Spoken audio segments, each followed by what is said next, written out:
It's not here. I would have taken if it was here. Okay.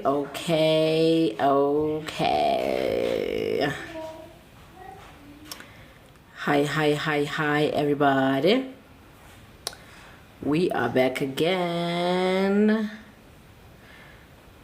to our Monday channeling sessions. Yeah, boy. So first I will just channel and then I will let you guys join. Today we are talking societal expectations, right? Hi, Bubuza. Today we are talking societal expectations.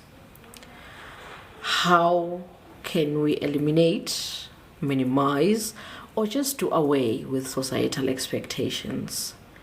Why are they there in the first place? Who came about with societal expectations? I want the cold one. That one is too hot.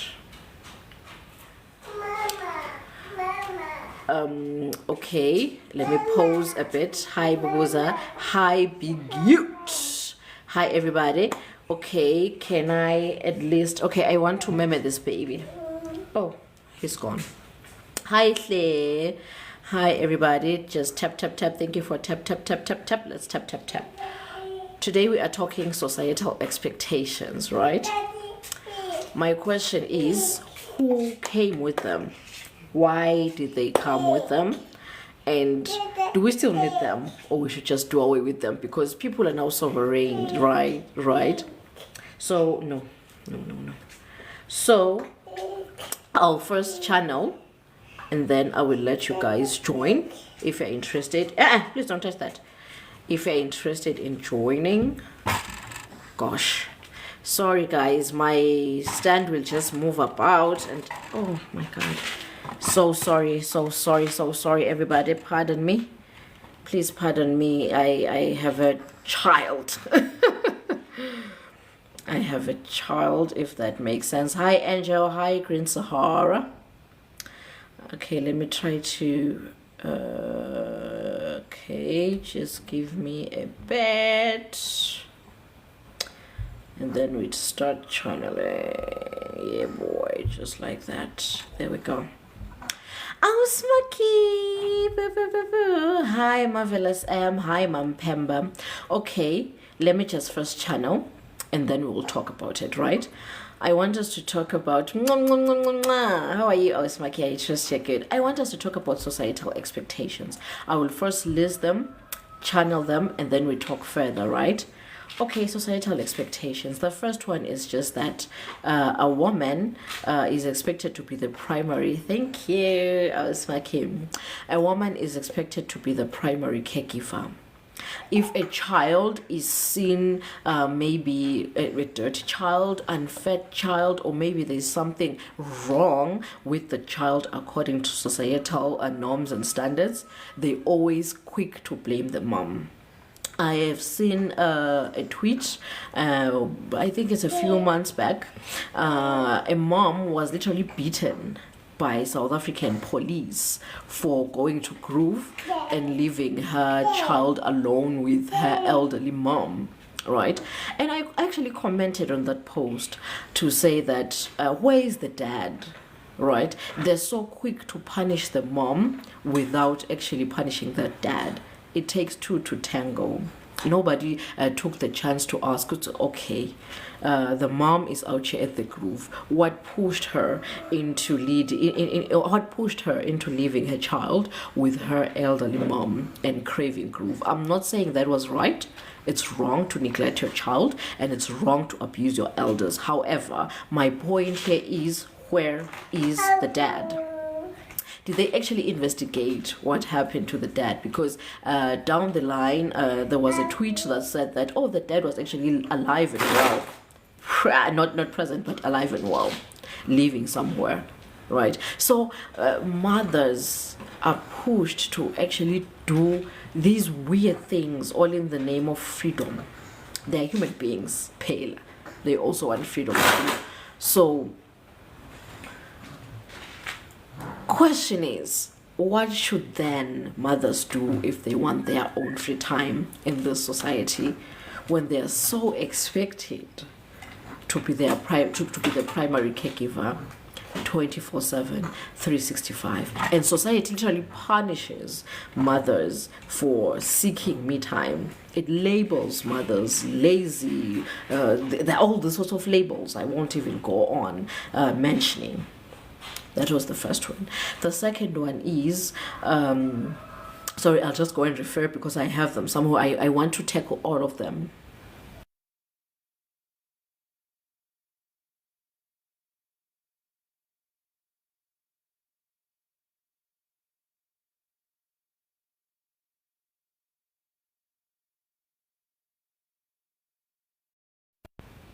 Right. Number two. Just pardon me, I'll go and refer because there's somewhere in my notes. I only have one device, so pardon me. The second one is men as emotionless providers.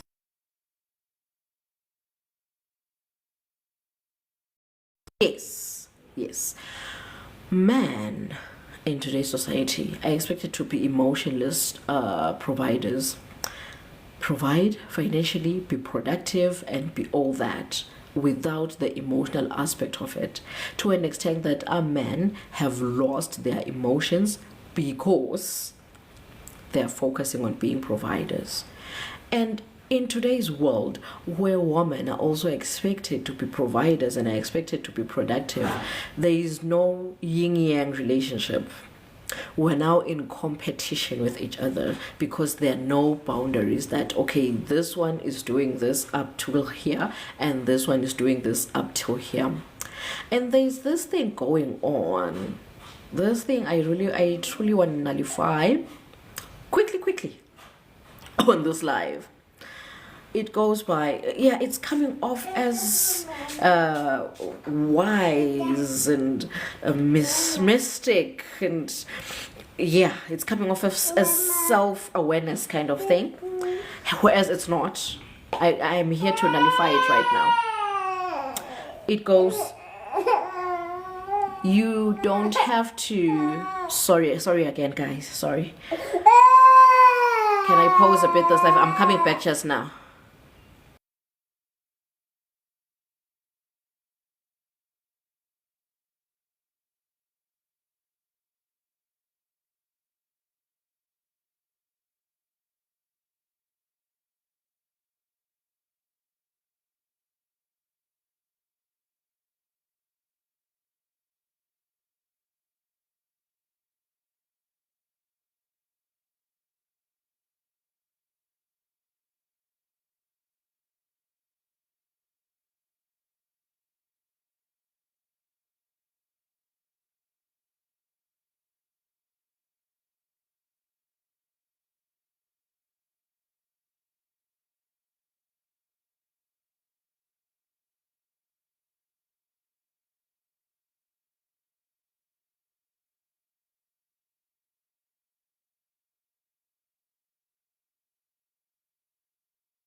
Okay, pardon me, everybody.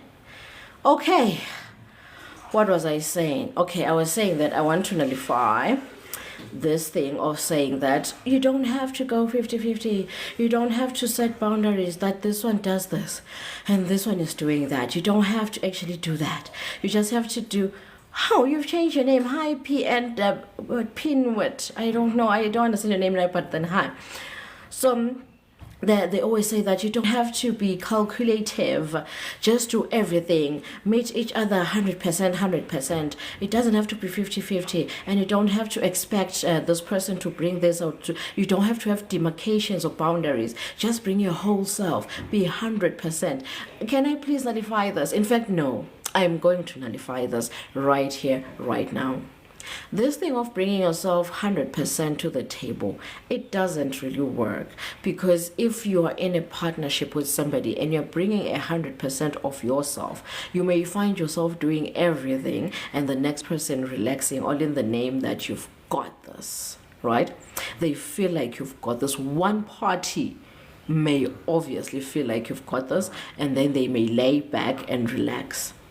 So I'm here to advise that when you're in a partnership or a union or whatever you choose to call your togetherness, please be very conscious of roles. Who does what, when, and how. Because when these overlap, that's when disrespect comes in.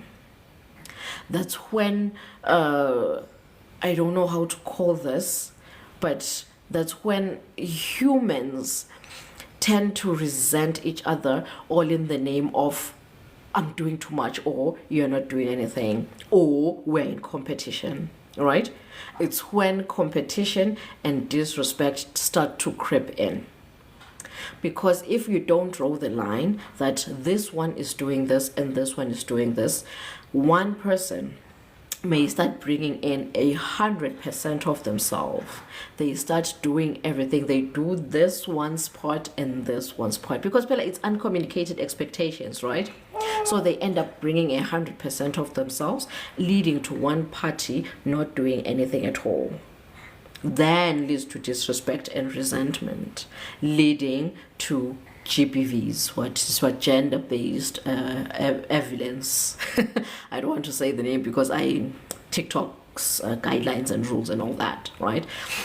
So we may look at these things of partnerships and all that it's dying out, it's not stable anymore, it's worthless nowadays, it's right. We may look at it like that, yet it's because we are not conscious of what we're doing nowadays. We just get into partnership and start winging it, right? We're not conscious. So if we can be conscious of this thing, state boundaries. I'm not saying that a woman should be a holistic emotional health provider, do the unseen labor all on her own. No, I'm not saying that. And I'm not saying that a man should just be doing this provision, financial provision, everything on his own. No, I'm not saying that. I'm just saying that in a union, in a partnership, let's be conscious to actually sit down and set boundaries, set duties, what is expected from who, how, and when. Or else, the next expectation is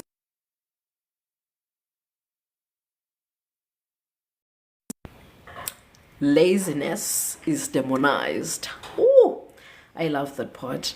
I will write these things and then pin them when I'm done channeling, and then we talk about them. But then laziness is demonized, right? There's this traditional dance where I'm from. It's called gukitsa. Kitsa, right? When you don't know how to kitsa, everybody's like, oh, she can't kitsa or he can't kitsa. It's fine. Maybe they were not exposed to it, or maybe they're just not flexible enough to kitsa, right? But then when it comes to other things, maybe they're not good with cleaning. A person, especially a lady, yes, a person is not good with cleaning or doing house chores and all that. They are labeled as lazy. But nobody would come in to say, oh, maybe they're just not good at it. Maybe they are good at something else. Let's see what they're good at. Let's follow them. Let's conduct the study to see what they're actually good at. Nobody actually does that. Instead, you are labeled as lazy. That's number one. And number two, laziness has crossed boundaries to people actually thinking that it's being 100% productive and no rest. Once a person starts to rest, they're labeled as lazy. So we're living in a society of capitalism which pushes productivity, and no rest. You start resting, you're labeled as lazy. I'll go again to take another.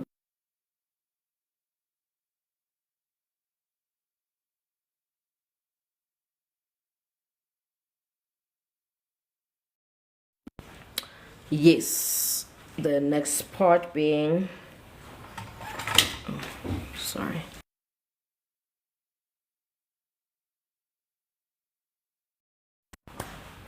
Yes, the next part being appearance, success, age, right?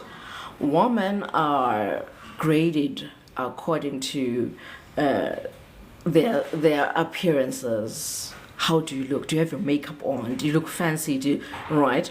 And if you don't look a certain standard, you are now just cast to the side. Another point is success. You have to look nice and be successful now. Gone are those days whereby a woman was just accepted for being that. It's not that anymore. Now, you should look a certain way and also be successful and also be young. This expectation to me feels like, is it even realistic? How can you be successful, look nice, and be young at the same time? When did you actually go through all the phases of acquiring success and the skills to look nice, or the time to be successful enough for you to look nice and also be young? I don't know, to me, that's one of the expectations. I'm like, doesn't make sense to me.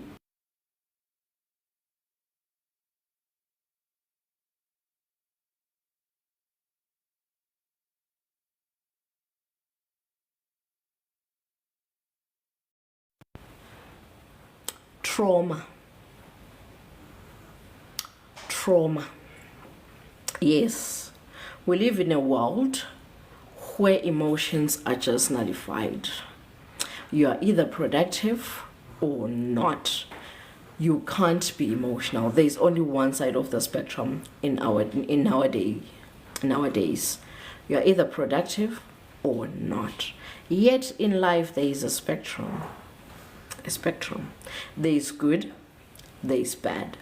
Then there is a spectrum whereby you move from goodness, you move a little bit good, about to be evil, about to be evil, about evil, right? There is a spectrum. In nowadays, we were expected to be productive and not emotional. Once you start moving towards emotionalness, you are labeled as, right? You're literally cut off. So there is this thing people go through, like trauma. They go through trauma, and some people just shut down. Some people cocoon. Some people just want to rest, or some people just want to be heard. But nowadays we're told to just get over it. Just get over it, right? You'll be fine. Just stop. Right? You just quiet it down. Nobody is actually taking the time to sit people down and help them heal through their trauma. Understand high FA or far. Understand what they're actually going through. Sit people down. Oh, you are traumatized. Take your time off. Be kind to yourself. Listen to yourself. Cry, wail, vent. Just do whatever you have to do to heal. No, not in this day and age. Ooh, nowadays. No. You are traumatized. What is wrong with you? Oh, you are being a crybaby. You are weak. Get over it. We don't have time for that. You're wasting our time. Productive. Blah, blah, blah, blah, blah, blah, blah. It's all about being productive, right? We forget. I always say this. In every manifestation, we are seeing productivity, yes, but it was planned before it manifested as productivity. You can't, let me make this example again. I love it. I know I sound like a broken record, but I love this example. If I could take the best players in the world, go get Kaká. Forgive me, I'm an ancient soul, so I don't know the current soccer players, so I'll mention the ones I know. If I can go get Kaká, get Neymar, get Ronaldo, Ronaldinho, Mbappe, and all these good soccer players, put them together right now in a football or soccer field and say, play against these small-time boys. Take a boy from my village, take another one from that village, take a boy from that village, and combine these small-time unknown boys into one team, sit them down, give them good food, enough training, enough team morale, enough emotional work, enough everything, right? They train, we plan our strategy, we do everything, and they play against these GOATs, greatest of all time soccer players, your Ronaldo, your Neymar, and all, who have not practiced, played, or came together to form a team morale. Do you know that these greatest of all time players would lose against these small time village boys? Why?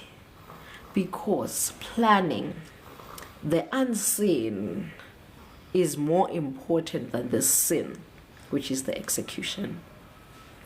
You have to plan. You have to go into yourself. You have to be kind to yourself. You have to rest. You have to remember who you are before you start executing who and what you are. You cannot go into a battlefield without strategizing the battle. You will lose. You have to first start planning. You have to start on planning. Okay, they're saying you should tap, guys. Please tap. TikTok is saying tap the screen. Thank you. When you go for a battle, I hate battles, but I'm just making an example. When you go for a battle, for war, you plan first as to how you're going to attack your opponent without them noticing. You plan, strategize, time and date, attack methods, and all those things before you go into battle. If you go into battle without planning, you will lose, no matter how many soldiers you have or what amazing warriors you have.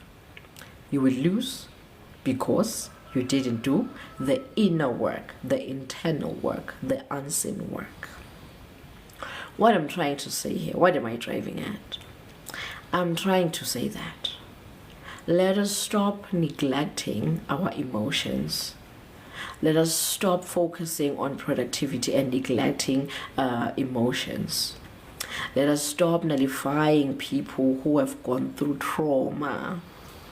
Let us stop nullifying people's emotions and casting them on the side because it makes us feel uncomfortable, or because it minimizes productivity, or it seems like they are lazy according to our understanding. People out there are not lazy, emotionally absent. They are not too emotional. They're just understood. If as society we could stand up and start understanding and taking emotions seriously, we would understand that humanity is peaceful. But because we're too focused on productivity, we feel like humanity is just rushing down through our fingertips. There'll be wars, lots and lots of them, because we are not going into ourselves. We are neglecting our emotions as humanity. I'm trying to drive this at saying that let us stop enforcing societal standards and expectations on humans. A human being is a unique biological machine, very sovereign machine. It has its own fingerprints. It's extremely unique. It has its own blueprint. No machine is the same as the next. Each machine is unique. If we can start respecting the machine's uniqueness, all these wars will end. All this quarreling will end. Let us stop having societal expectations, because a human being, I'll repeat this, a human being is unique. If this woman truly loves making money, is not interested in marriage, and she's not good with chores, she just hates chores, let us stop labeling her as lazy, too masculine, and all these labels were given her. It doesn't build her up, and hell, it doesn't build humanity up. It tarnishes her, makes her question herself and her worth, makes her question a lot of things, in turn promoting mental health illnesses and disorders. So if we could start accepting her the way she is, let her live her own life the way she is, and let's just be observers of her life, watch her living her life in harmony, do her own thing, in as much as we don't understand. As long as she's happy and she understands what she's doing, we just support her. We just keep on supporting her. That would be so amazing. That would be very, very amazing, because this woman would live her full life without the pressure of society judging her. She's already doing something that is so unconventional to an extent that she's questioning herself. As society, let's not be an extra burden on her. Instead, let's support her and cheer her on. And if she fails, we support her and help her find her real way. A man, on the other side, he loves taking care of babies. He's not really a go-getter. He's not really a keen competitor. Let us not demonize him or call him a CC. I wanted to use a bad word, but then let's stick to this. Or call her a CC, or call her all these labels. It's not building. It doesn't build him. It doesn't build society. Hell, it doesn't even build the labelers. Instead, it's promoting mental and emotional health issues on both society and him as an individual. If we just let that man take care of his kids, cook, do chores, and just forget about being in competition with other people, forget about him going through the 9-to-5 route, and you would just observe him as he is, accept him as he is. Imagine how humanity would thrive emotionally and mentally. It would be such a beautiful thing to watch. But what we do is, as society, we're quick to put our expectations onto people. You're a woman, but you can't do chores. Lazy. You're a man, but you're not a provider. Lazy. You're a woman and you don't want to get married. Awkward or weird or odd. You're a man and you're taking care of babies. CC. You're a child and you're asking too many questions. Problem. You're a child and you're too curious or inquisitive. Difficult. We're always quick to label things we don't understand. We are not leaning so much on supporting. Why? Because as humanity, I don't know, where are we too leaning so much on the masculine aspect of life to an extent that society, humanity, has fallen victim of toxic masculinity. Toxic masculinity doesn't necessarily mean a man who is exercising his privileges in a wrong way. No. There is something called collective toxic masculinity. Let me explain that. Collective toxic masculinity is when people expect everyone to act the exact same way. They expect everyone to present themselves the way they believe they should present themselves. Let me make an example. Just like what I've just said right now, that if a man believes in taking care of his children like the primary caregiver, nurtures his children, changes diapers, feed his children, make sure they're clean and well fed and happy, society is quick to label that as CC. I won't mention here. That is toxic masculinity. And in today's world, we have lost touch with the divine femininity. We first leaned so much on the divine masculine to an extent that it went on to be toxic. There is a spectrum, right? There is divine femininity and there is divine masculinity. I love it when you're here on what I call the sweet spot. Don't lean as a human being, not as a man or a woman, just as a human being. Don't lean too much on the feminine side of yourself, and don't lean too much on the masculine side of yourself, because if you start leaning, it gets toxic real quick. Really, very, very quickly, it gets toxic. So just always find that sweet spot. I want to make an example. And this takes practice and skill. It's really hard because you then tend to lean on what feels good for you as a person and forgetting the fact that we are a collective. Here's an example. You are a person, let's take me for example. I'm a woman in the physical, right? Because I bear children. I have the female reproductive organ, so I'm a woman. I'm a feminine. I'm a feminine in the physical, right? So what I do is I love creating, right? I made this, okay? So I love creating. Creating is something perceived as feminine, right? So in my creation, I put so much focus and I turn my work into money so that I'm balancing off the feminine and the masculine aspect of myself, right? There is somebody who feels extremely masculine. Maybe they're a man, and they believe that creating earrings, in fact, they love creating earrings. So they create earrings and then they don't sell them. They create them just to express their femininity. So in that way, they've balanced the energies. They're masculine. They present themselves as masculine on the physical because they're men. They have the masculine reproductive organ, which means they're already leaning on the masculine side. So for them, this thing is automatic, but we should be conscious that we're not promoting an imbalance. So for this, thank you, Ausmaki. Thank you, Ausmaki.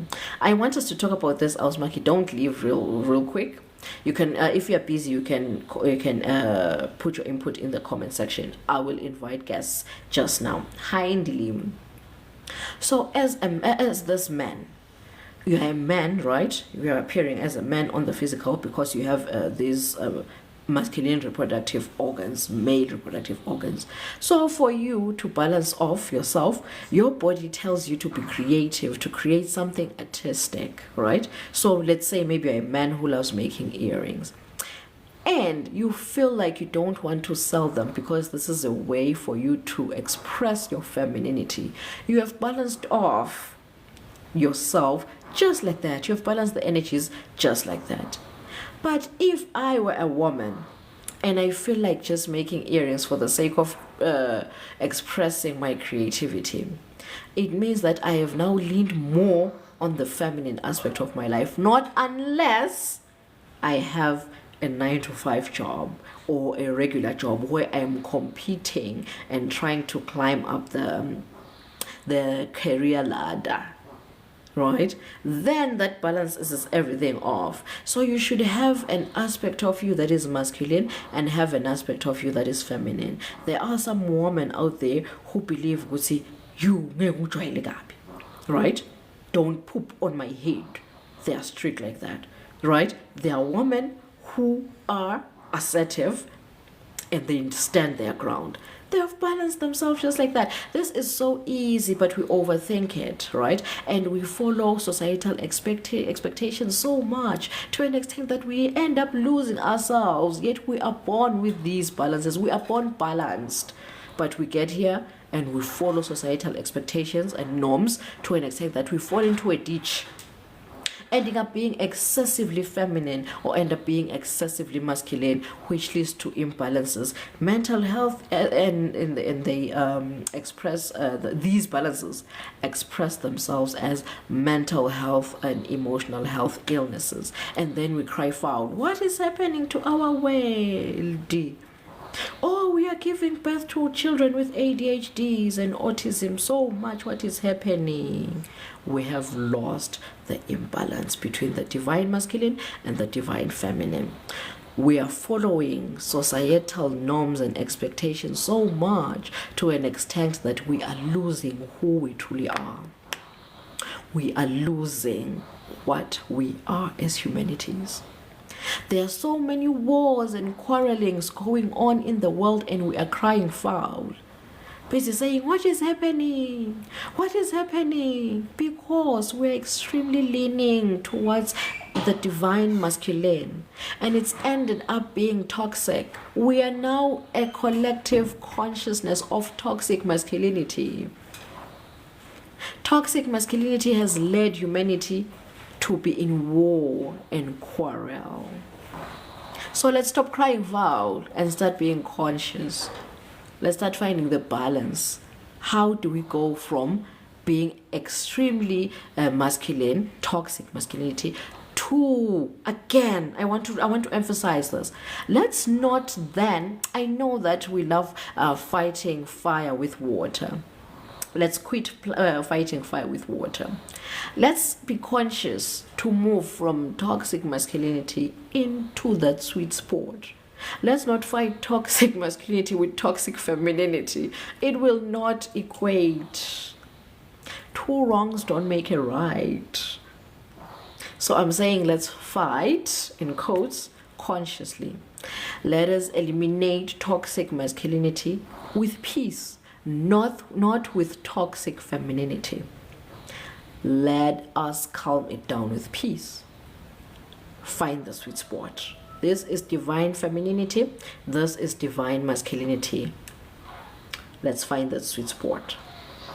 So right now I will keep on talking. My battery is running low. So I'll keep on talking, and then I'll let you guys what do you call? Join. I'll invite you guys to join in. So whoever wants to, I'm going to charge my phone just now. My battery is low. So whoever wants to join in, maybe to add on what I was saying, or nullify what I was saying, to add on, nullify, or expand. What? Am I saying the same thing? I feel like I'm saying the same thing. I want to charge my phone. My phone's battery is low. I've been live since morning. So my battery, don't look at that. My battery is so low, guys. But then I've opened for you guys to request to join. I am here. Just request. Oh my god, where's my charger?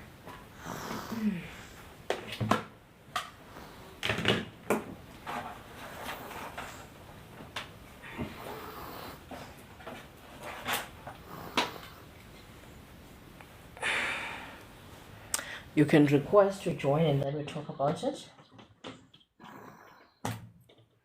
Can I just charge it? Hi, Ausmaki. So, Virginia, for the data. Hi, baby girl.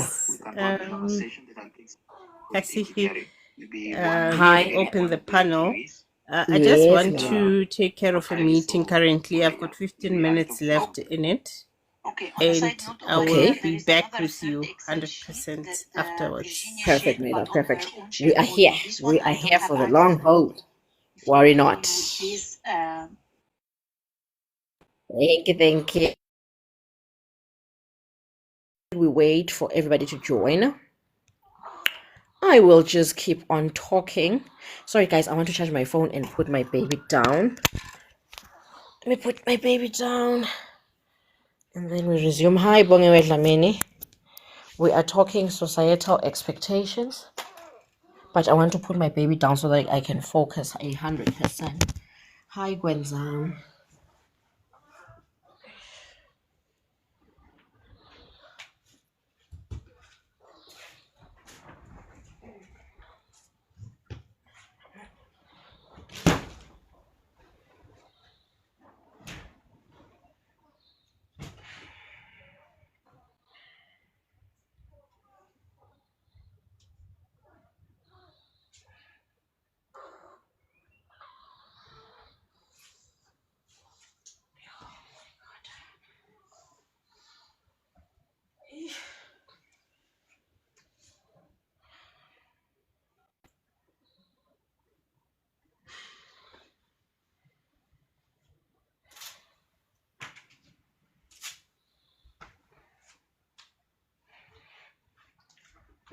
here, guys. Just tap, tap, tap.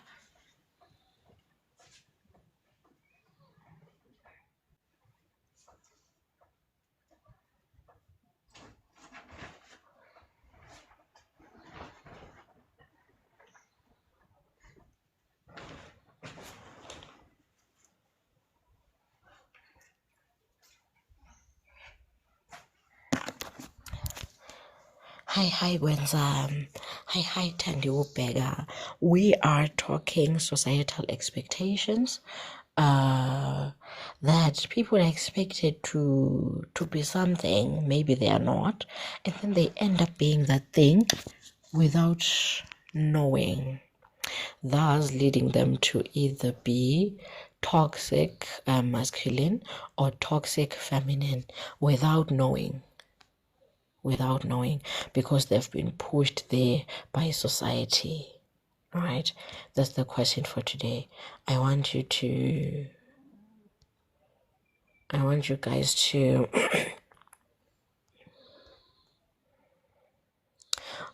I want to hear your take. Sorry, I'm trying to invite everybody to come up and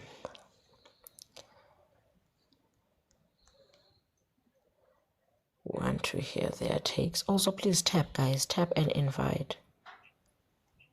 Hi. Hi. Hi, everyone. Hi, who's this? Hi, Ragnak. Hi, Figaro Buddha. How are you guys? Good. How Okay, you doing? please mute your mic. Hi, Revivalist. Yes. Okay, today we are talking about societal expectations. The fact that as a society, as a human, in fact, as an individual, you are expected to be something. Maybe you're not really that something, but because society has told you to be that something, you end up being that thing so that you can fit in or impress society. What's your take with that, in line with that? Hi, Black Roots. Hi, 10 Mr. LJ. Ragnak, the platform is yours, my guy. What's your take? Ragnak or Figaro? Hi, 10 Mr. LJ. Hi. Yes. Thank you Yes, for the we're listening. opportunity. Yeah. So I think societal pressures are very real, especially from where we are from. In Africa, per se,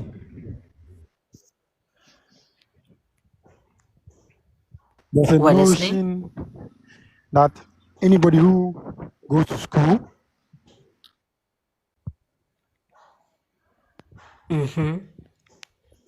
will want to study. So it's like when you go to school, no matter, even if you want to be an actor, actress, and your parents see that you are good at maybe science, all their focus is that you end up being maybe a medical doctor so that you can take care of them all. But I think that's also wrong in a way, because it ends up letting us finding ourselves in professions where we are not actually giving our best, because society has this way of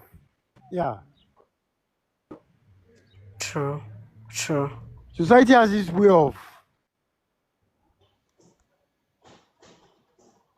programming our life. True. So what do you think could be done with that, in line with that? Because Because like it's a still going norm in on. the society, so you're supposed to do. Yes, I think it boils down to education, and then sensitizing our adults, maybe our parents, and then also being exposed to opportunities, because there are certain professions where like there's no much light on them, or there are certain. It's not just about education; it goes down to other things in society, True. like the societal norm and expectation for you. This is the way it's supposed to True. be. But we have to be exposed to other things so that we see that life is bigger than what our environment. If we're able to see what other people have been able to do, be in the same circumstance, then maybe I think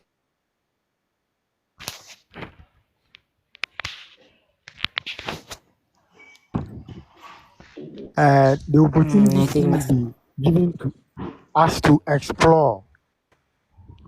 So I think true. Okay, I think Mr. Ragnar is experiencing network issues. I don't know, Mr. Ragnar. hello, Oh, yeah, am I still you're on the there. floor? Okay. Yes, you were still saying something.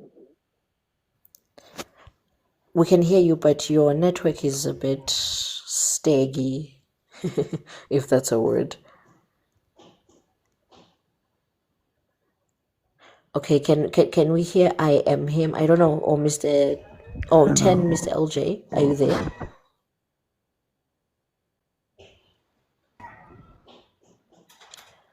10, Mr. LJ. Hi, can you hear me? I'm here. Hi. Yes, you are very much audible.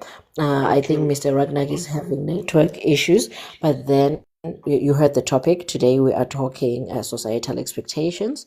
What's your take on that, and how do you think we can at least minimize it? Oh, I just joined in, and maybe let me sink in for another 3 to 4 minutes, and I should be able to respond properly because I've joined. But what is the Oh, question? amazing. The question is, we are living in a world where has so many expectations on us as humanity. What can be done to at least minimize them? First, minimize them, then end up eradicating them. I made an example that maybe when you're a woman, you're expected, guaranteed, to be the primary caregiver of the child, even when the father is there. When there's something in quotes wrong with the child, they bash the mom, not the dad. That was number one. And Mr. Ragnarok came with another idea here that, especially in his world, they're expected to take certain professions, like maybe take up being a doctor to make your parents proud. And then you end up chasing or going down a profession you don't really like, a profession that's not really doesn't really tickle your emotions, but then so to please your parents and so that your parents can be seen in society, you then go down that route.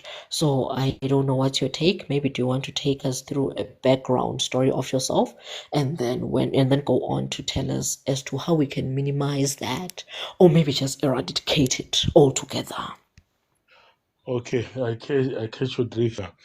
Well, I think the biggest challenge, um, can I say, with Africans, I It's don't think okay. it's a bad word. Okay. I'm not sure if there's various uh, race, but I'm just gonna be frank, and say particularly perhaps to African people. Mm, We have adopted so many things in our lives, and true. we did not create them. They were created for us. Mm, So I always tell people that freedom is not given. Freedom is created. true. So practically, we are experiencing systems that were not built for us in mind, Mm, that were not even structured within our culture. So now what true. happens is, because we were built by certain rules and perspective that is not in our culture, it causes us to suffer big time, to a point people don't even understand who they are. And we had to live on other people's expectations, and we had to work hard to be accepted.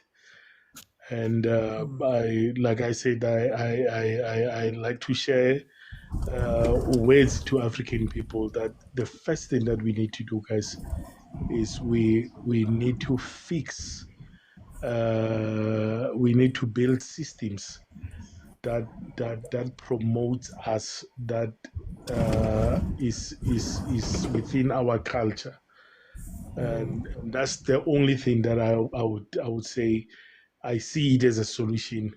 We must come to an agreement, and be aware of this fact. Like how the educational system that was given to us was not meant to enlighten us.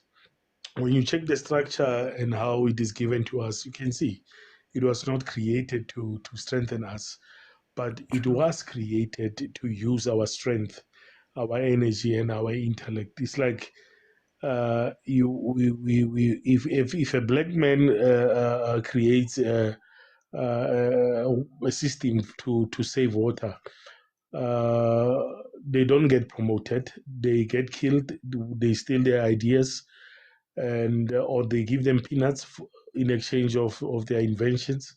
So practically, I'm saying we as Africans, we have to sit down, we have to tackle our educational system and structure it in a way that serves us. One thing that we did, I believe, is we were proud to ignore our strengths and our culture so that we can fit into Western culture. I think I will put a little bit of a full stop there for now. True. I hear you. I hear you. But I love how well articulated you are right now. And I'd love for you to go on and maybe put forth suggestions as to how we can try to absorb our culture better and maybe eliminate this glorification of the Western culture. Okay. On that point, I would say I've submitted a manuscript um, about of African culture, and how my book is called Decoding the Garden of Eden. So practically within the book, I did put a practice manual whereby we go back to our culture. Uh, you must remember science, biology, and maths comes from Africa. Astrology, the universities started here before they went to Europe. So we need to teach our people our history first, so that we can understand that we are not inferior. And in matter of fact, we were best, and we are still best. Our ideas were stolen and buried. And I think point number one is try to teach our kids the importance of aligning with nature, because when you look at us as human beings, in particularly, uh, the sun is the source. If the sun doesn't come out, all of us will die, all of us will perish. So I always tell people that if you want to understand the source of life, or who is known as God, first point is acknowledge the source that supplies us as human beings with life. We know that we eat, we dress, we drink water, we need shelter. Uh, Without that, we can't survive. So, what gives us food? We know is the sun. And how does the sun give us food? It sends energy, it sends information to the plants, and the plant knows how to organize vitamin C. That tree knows how to organize certain minerals. It is communication. So practically, when we start teaching people that don't think the sun as it is, I mean, for instance, in Egypt, when you talk about gods, you talk about Ra, known as a sun god, and you come back to South Africa, you learn that when we speak about the Most High in Tswana, we call him Ra Ra, and Ra is the very same word that started here in South Africa as Rara, as the Most High, or as the source who supplies us. So we are out of tune with nature. We need to fix that. That's my point. We need to tell our kids, we need to tell our people that, hey, when you embrace the sun early in the morning, it's not a matter of worshiping the ball, but it's a matter of asking the sun to give you information that you need in your life at this point of time. Just as the trees can receive from the sun. And when you eat an apple, you are eating a sun. When you're eating a banana, you are practically eating the sun. So how can our people remember who they are if every Sunday they hear stories that are not about them? Point number two, we have to fix this educational system. We hardly hear anything about Africans, but we do understand that we were enslaved. But now, when we have freedom, the first thing that we need to do is to get our strength back, connect with the four elements, which is, scientifically, any scientist will tell you that the Earth as it is constructed by four elements, which is fire, air, water, and solids. So our culture and our history, when you study Alkebulam, when you study Kemet, it teaches these things. And we have to go back to nature, because we know that if the sun doesn't come out, even if you are a Christian or you are a Muslim or you are a Hindu, if the sun doesn't come out, you are going to die. Number two, if you don't drink water and you don't wash, your whole body, 80% is water. So you need to understand water, and the sun represents fire, water, and what else? Air. Without air, it doesn't matter what you believe in. If you don't breathe, you die.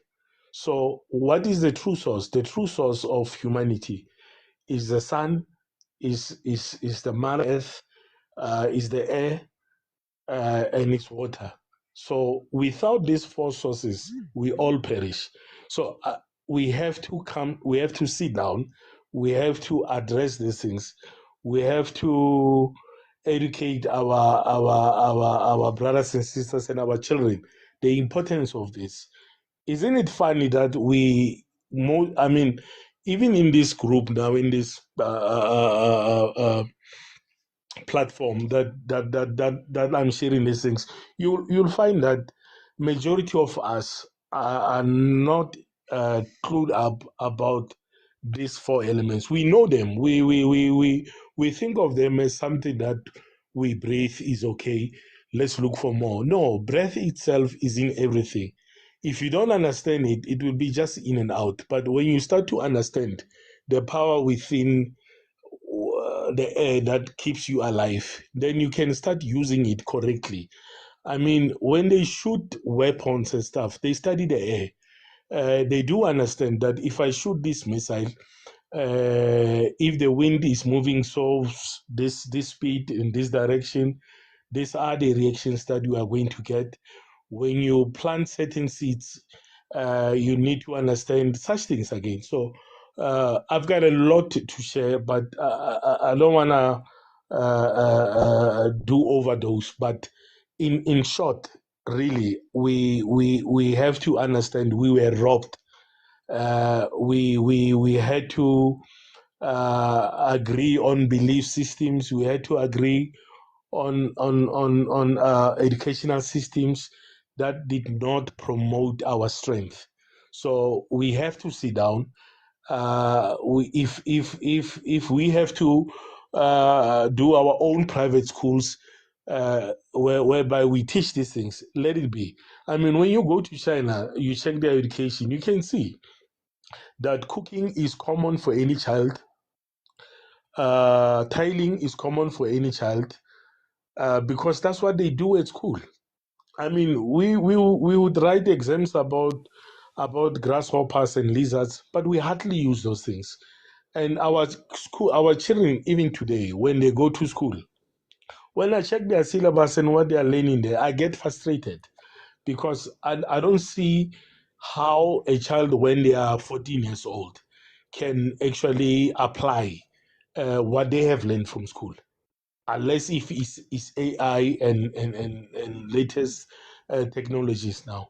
So yes, just on those few points, guys. I just wanted to lay them down, and I will hand it back to you, madam.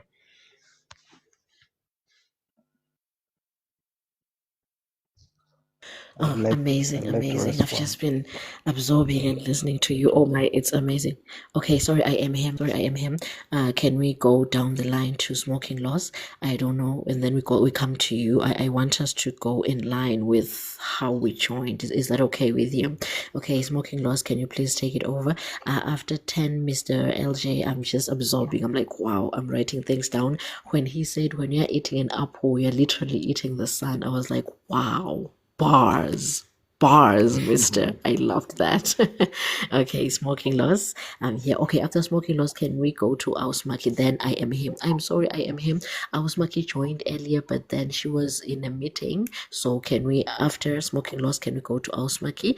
And then I am him, and then Peter Chinonso, if that's okay. Thank you, guys. Greetings, reflection. How are you, beautiful? Hi, my person. I'm good. How are you? I'm good. Love it. Love it. I think 10 Mr. Just kind of really summed up a lot of what I was going to say. I've always been a rebellious child. Like, I never believed that the government or the church had our best interest. Everything that's taught to us, no matter how good the invention, goes against nature. They don't teach us agriculture. They don't teach us to create structures that align with the environment. They don't teach us to live with animals. They teach us to unalive them. Like the patriarchy teaches us that women are beneath us, not equal to us. Like everything that we've absorbed is dysfunctional to not just to our existence, but to the environment as a whole. The only way that we can get back realigned is to decolonize our mind, to stop thinking that these structures that were put in place are for us. Because they're not. They're not for human beings at all. They're to manipulate human beings and to keep us stagnant and keep us in a position where we're constantly helping out the hierarchy. Like we're constantly supporting the hierarchy, no matter what we do, no matter what job we go to, no matter what we produce. It's all just to assist the hierarchy in keeping their governance over us, and that is the problem with what we're doing.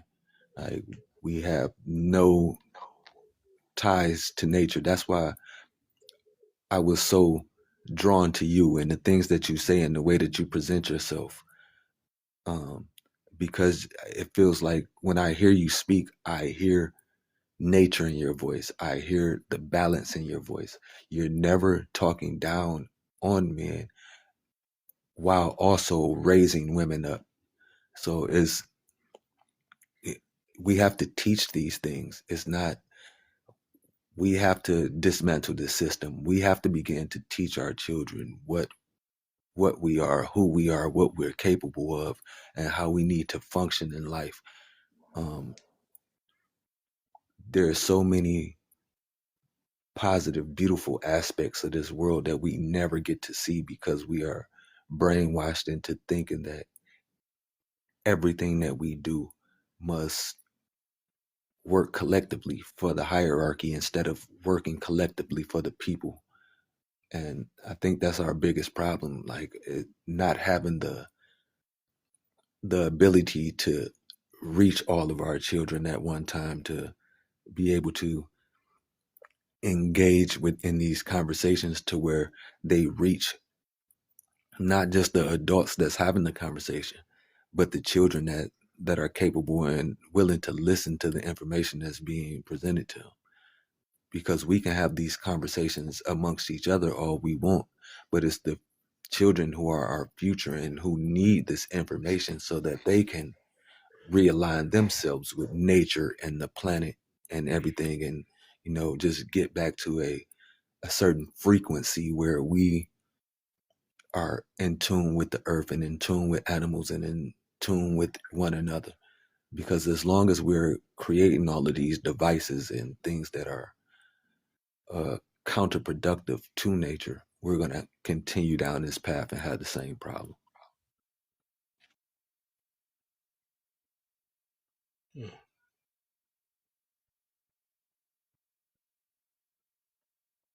I'm here. Sorry guys. Yes. No, I also feel you. I feel you.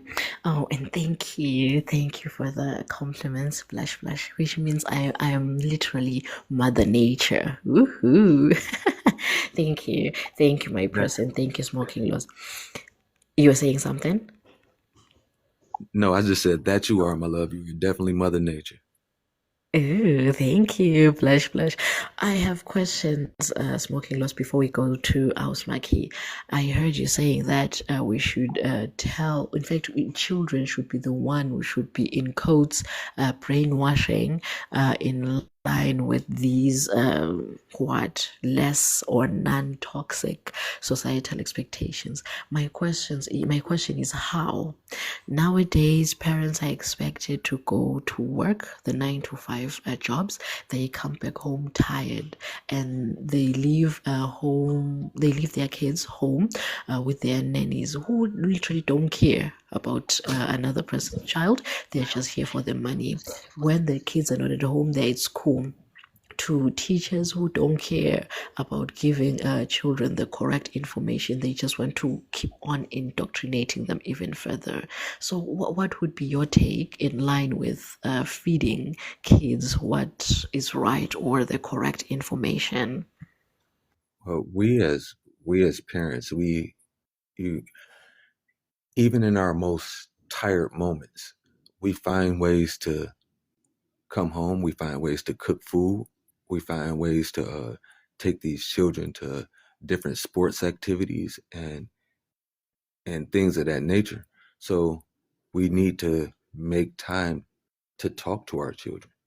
Like my son lives on the other side of the country. He's 17, and he calls me every single day, and we have conversations that you wouldn't even believe that a 17-year-old would be having with their dad.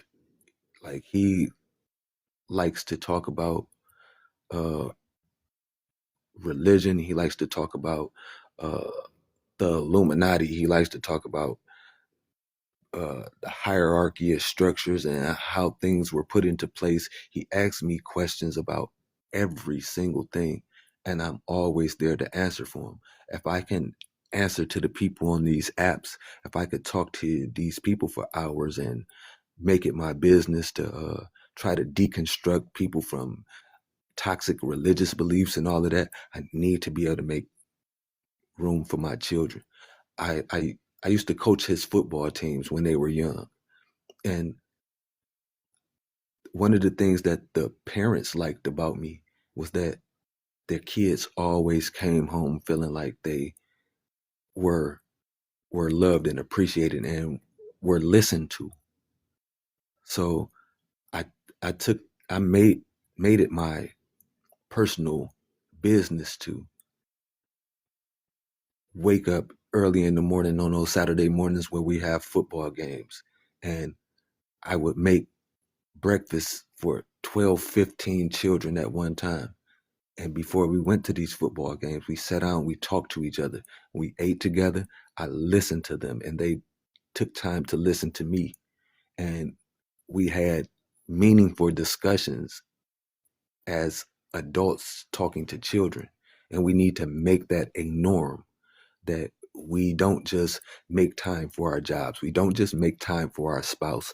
We also make time for our children and talk to them and be able to guide them and lead them and have these conversations.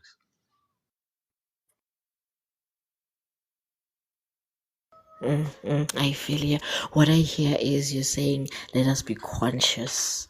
Let us be conscious of how we are doing this life thing. I feel you. I feel you. Okay, let's go to our Smaki. Yes, if you have questions, 10 Mr. LJ has submitted, and Smoking Loss has also submitted. If you have questions, you can ask, but then we're going on to our Smaki. Hi, baby girl. Hello. Greetings, everyone. I am Asmaki, and I am from South Africa. Grateful to have everyone here today listening to some jams. And what I'm figuring out or realizing is that we are all affected the same way, but then we do not respond the same way.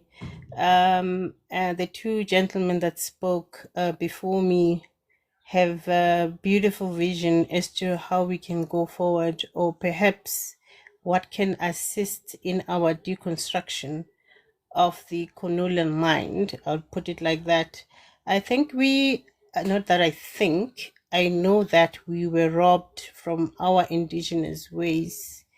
One being the connection to nature, our traditional ways, the way and the manner in which we educated our children, the manner in which partnership in terms of marriages, the roles that a man played in the household, and the women role that they played.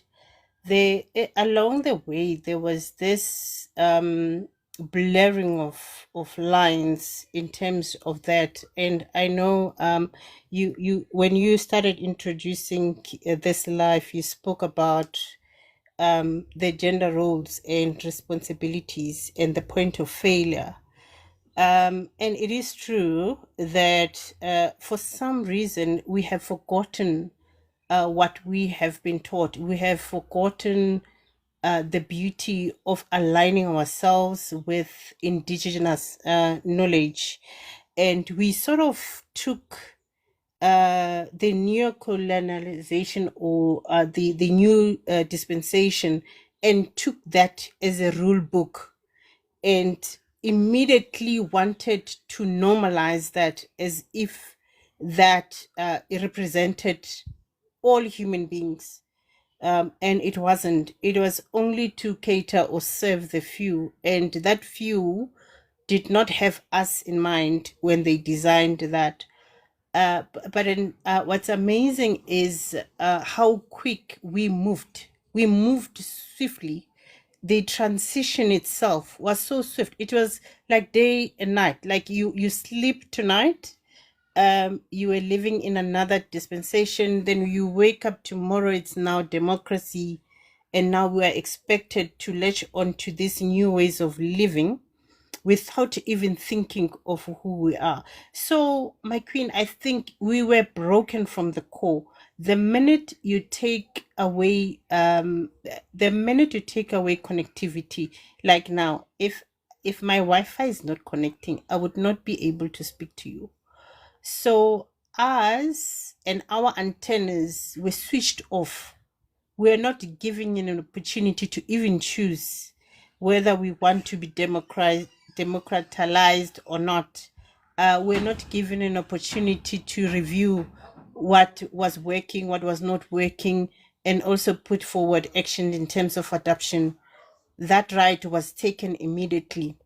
But then what we also witnessed was that new rights were introduced, and swiftly so, without consultation, I think our capabilities or our energy of action was immediately also stripped away, and we found ourselves unrecognizable, because now we have to adhere to these new social constructs. How we looked at our beings as ourselves, like women needed to transform, from what and who they are. But now there was these expectations that were added onto women, also for men. Men were now taught that no, women as well, they have rights and they are now being empowered. And now we are going to see this change happening, and this is for the good. But then little did we know that wasn't for the good, particularly for our children and generation to come. That was instrumental in order for us to forget who we were. And then also you touched on a success and how we view success. That changed our mindset. It changed everything that had to do with what good looks like. Although we knew what good looked like, because to be honest, if we all think backwards, we there were these games, I'll say traditional games, that we used to play. Those indigenously were designed to teach us. It was designed to teach us survival skills. It was there to teach us how to compute numbers. It was there to teach us how to respect elderly, and also how to appreciate ourselves as human beings. But yeah, all of that we seem to have lost in translation of this, us now trying to adhere to these new societal construct. I'm just going to bundle in everything that you said, because I kept on making points, taking points down. You also referred to trauma and recovery. We during so with any change, there are challenges introduced to that change, and people were now awakening to the fact that they are these human beings with rights. And when something did not go right, we started giving things such as anxiety, depression, all of these fancy names, they came to light. But then before, we never used to entertain such, because we had an aunt around the corner or an uncle over there, that person that you could speak to when you had challenges. But then it seems like we're redirected. Our thinking was redirected to look out, or to outsource our capabilities from a professional, from an educated person, from a hospital or a service that was provided. But then the minute we stepped into these centers, the first thing that met, or when you greeted, it was either a white male or a white female behind the counter. So we could not identify ourselves. But then, because we said we were committed to take our nation forward, we went with it. That's adapting things that were not really meant for us, things that were going to keep us in a disarray that we're in. I think I'll stop now, and yeah, I'll come again, part two, my queen. Sorry guys, I am new to my mic. First of all, I just like to say thank you guys for the gifts. Thank you everybody. We truly appreciate it. The gifts that keep on giving, baby. It makes us smile. Mini Q, you came in like a wrecking ball, baby girl. Are you a girl? I hope you're a girl. Thank you very much. Mwah, mwah, mwah, mwah, mwah. I was smirking. Thank you for the presentation, my love. As you're speaking, I'm like, oh my god, why didn't I think of that? This girl is dropping bombs. You said that you didn't say it feels like. You said what happened was we slept as a nature lover. Oh, definitely a girl. Thanks, Queen. Thank you, Your Majesty. We truly appreciate you. Thank you, my love. Okay, Ausmaki, you said that we slept as nature sinking creatures, and then the next day, it literally felt like it was the next day, we became these floating, ungrounded beings who we don't even know who they are. I'm asking that if is it possible to transit from being floating, ungrounded beings back to nature lovers, nature synced beings? Would it be possible? After you answer that question, Ausmaki, then we go to I am him. Thank you, my people. Keep on, tap, tap, tap, gift, just like Unique, baby. Thank you, my people, and everybody else. Mark, I saw it. Sadea, I don't know if Sadea is still here. I can't mention each and every one of you, but truly, we truly appreciate it. We truly appreciate it. Let's keep on keeping on. Okay, Ausmaki, back to you. And thank you again for the opportunity to express ourselves. And I think Mr. LJ said it all. Even if it takes us breaking away from these systems and building, I would say, a parallel system for a start, if it means that we need to organize ourselves such that our children consume what we call indigenous, I would say, education loosely. Yeah, but then use wisdom more to drive how we build the minds of our children.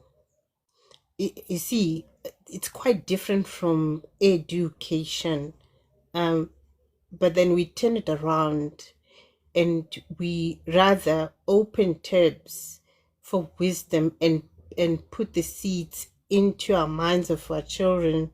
The conversation, the lovely conversation that Smoking is having with his son, I'm having the same with my 16-year-old.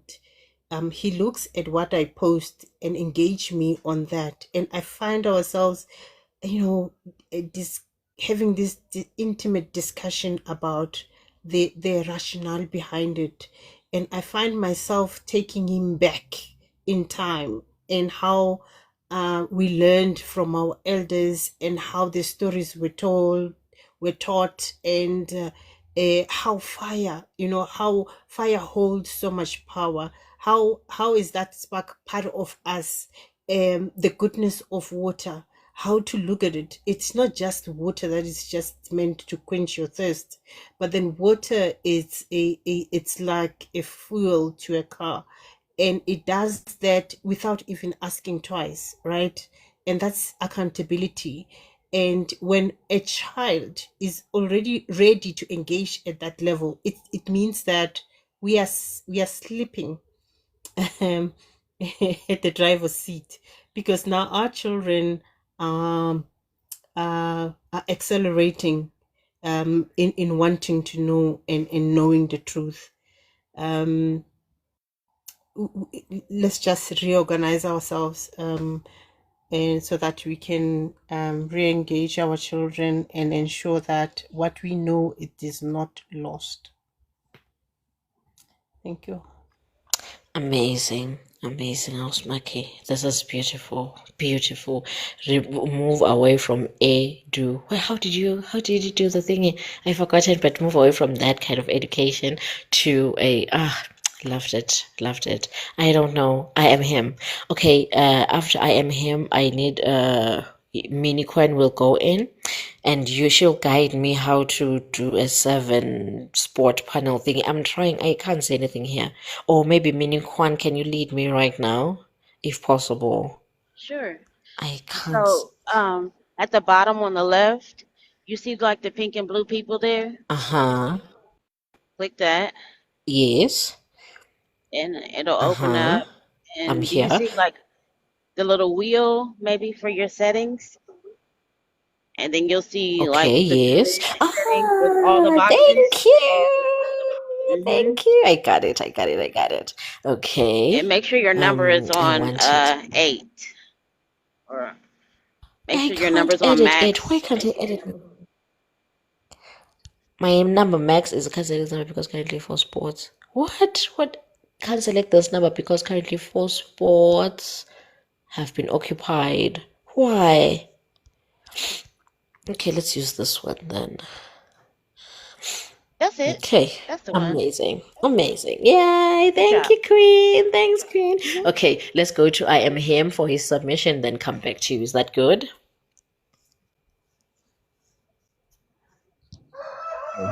Am I audible? Can you guys hear me? Am I Yes, we can hear you. I am him. okay? I think the topic of today was how societal pressures affect affect us and how we can try and relieve the pain of societal pressure. And for me, I think I'll argue for the opposite. I think we need societal pressure for society to exist. I think without societal pressure, which I will describe as basically order, without order, there is chaos. And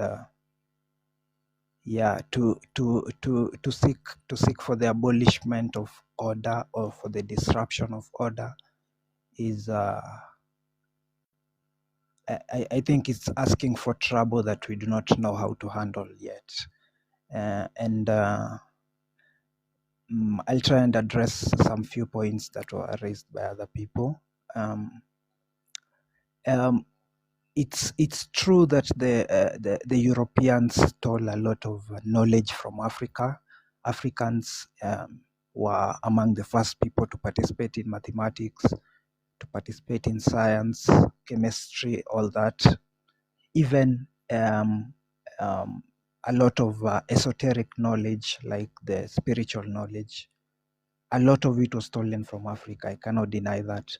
But it's also true that a lot of the manuscripts that were stolen from Africa went to a Spanish university where they were studied, and the Spanish released them, and we are studying them right now. So it's not like we don't have a lot of that knowledge. We still have that knowledge. We can study it in our universities. But the counter argument will be, but they are hiding a lot of the knowledge that was stolen from Africa, which is, I can also not deny that, because in my own opinion, I think any elite in this world, if I were an elite member, or if one of us here were part of the elite, would you let the, for lack of a better word, the peasant community get the knowledge that will liberate them and remove you from the eliteship in society? You probably wouldn't, for selfish reasons. We are all human, we are all selfish. But so yeah, it's definite that the elite are hiding a lot of knowledge from us. They're hiding a lot of knowledge about the African past ways of life, past ways of science, past ways of worship. They're hiding a lot about the Judeo-Christian faiths, a lot about Christianity, Judaism, Islam, all that. They're also hiding a lot about witchcraft, which they do perform, and all those kind of things.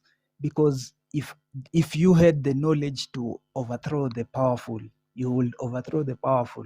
That's why you will never have the knowledge to overthrow the powerful unless we unite as Africans, because that was another point that was argued, that Africans have this a popular argument that I hear. Africans have a lot of resources. If we only united, we have the numbers. As a continent, I think we are like 1.2 billion people. We have a lot of resources, but the problem is we have so many cultures, so many totally different cultures. Even if we were to go back to our roots, as suggested by one of the panelists, which routes are we going to? Are we going to follow the Ethiopian culture? Are we going to follow the Egyptian culture? Are we going to follow the Yoruba culture? Which culture are we following? Because Africa has, like, there are countries where they speak like 200, like Nigeria, I think, speaks over 200 languages in only one country. That's how much division is in just that one country. Imagine in the rest of Africa. So I think the assumption that we can just go back to African ways of life, I think it's a bit naive, because even if we were to go to, which one are we going to? Which one is the right way? Because I know very well, because a lot of you, or for those who are anti-Judeo-Christian faiths, you would ask a Muslim, you would ask a Jew, you would ask a Christian, give us the proof for the beliefs that you have. But when it comes to African spirituality or religiosity, or even the ways of life, it seems like there's no much emphasis on asking for resources or asking for source material for where this knowledge that you claim is African traditional, whatever. How did it come about? How did they start worshiping this God? Who is this God that they worship? Is this a good God? Because that's the same thing that is being asked of the other Judeo-Christian faiths. Is the Judeo-Christian God a good God? Is the African God a good God? Is the way of living of the Africans the right way? Is it, because we need to also not be naive and assume that we've only had one culture in Africa consistently per community. That's never been the case. If communities have always, in a smaller scale compared to the Europeans. You will see the Zulus will probably colonize the Xhosas, the Kikuyus will probably colonize the Maasais.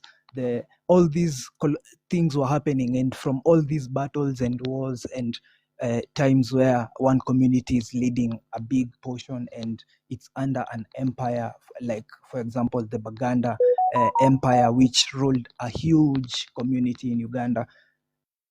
Those people obviously assimilated into the Baganda culture, but they were not Baganda. So eventually they have all these similarities, that they are not the same people, even though we are all black.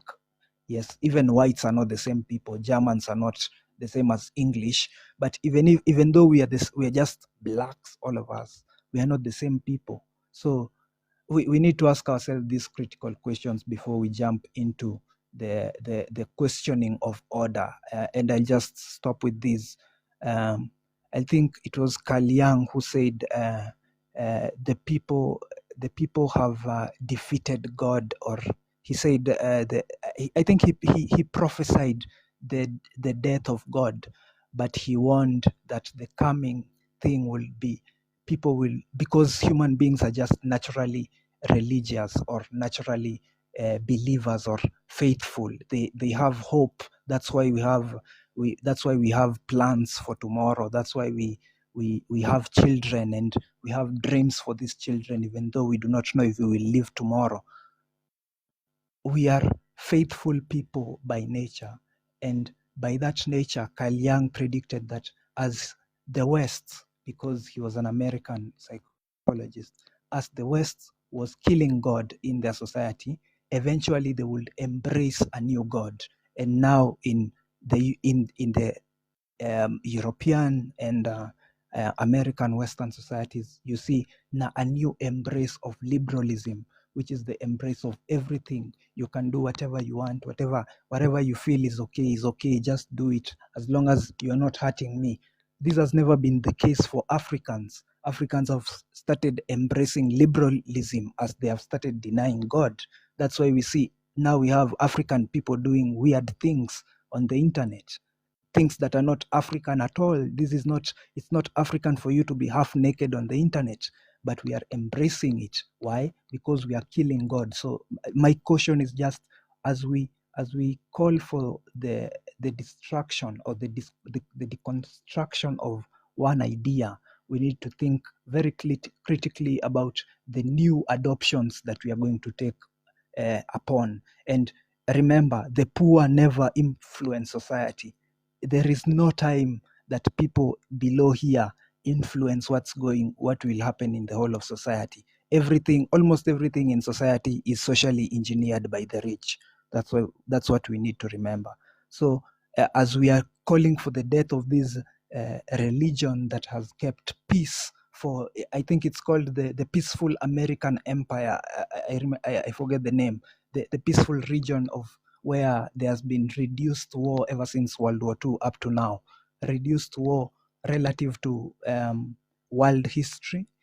It's been very peaceful, and and the thing that created this peace, the society that created this peace is now being eroded, and we are now trying to embrace other things. Africans are trying to embrace African traditionalism. We are trying to embrace atheism. We are trying to embrace liberalism. We are trying to embrace all these things, communism. But we need to ask ourselves, have these new ideas been tested? What are the test study? Did it work? Did it work? How did it fail? Is it possible we adopt it? The same way we criticize the main or I'll call the established societal norms, the same way we criticize that, we need to criticize whatever we are trying to embrace in future, and stress test it before we try and implement it in our societies, before we reap the negative uh, uh, rewards that we can see in European countries. You see, London is always striking. They have been striking for the past 6 months because of all the issues that is happening there in the West.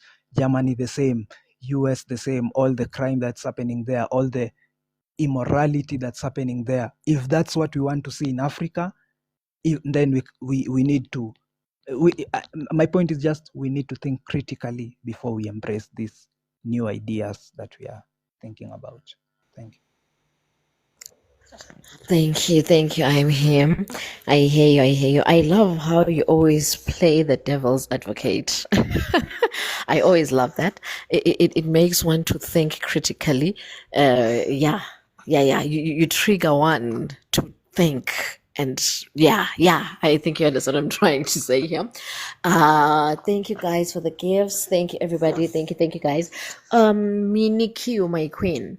There was Peter Chinonso here, but he got kicked out by the network. Can you please come up and then you follow him if that's okay with you, my queen? Yes, no problem. Thanks, babe. Peter Chinonso, over to you. Hello, beautiful people. Good afternoon. Yeah, this is Chinoso from Nigeria, and I'm super glad to be here because it has been a learning moment for me, and a lot of things I'm learning from here. I really appreciate it, and you know, in all the TikTok, finding a place you can have a quality discussion is very hard, and finding this one is beautiful. And well, I'm not going to say much because I don't really have a lot of knowledge about a lot of things. I'm still in process of my self-awareness and finding out things for myself, being aware of my environment, understanding how things work better now. Right? I've lived a very delusional life for a very long time, you know, and yeah, I'm glad.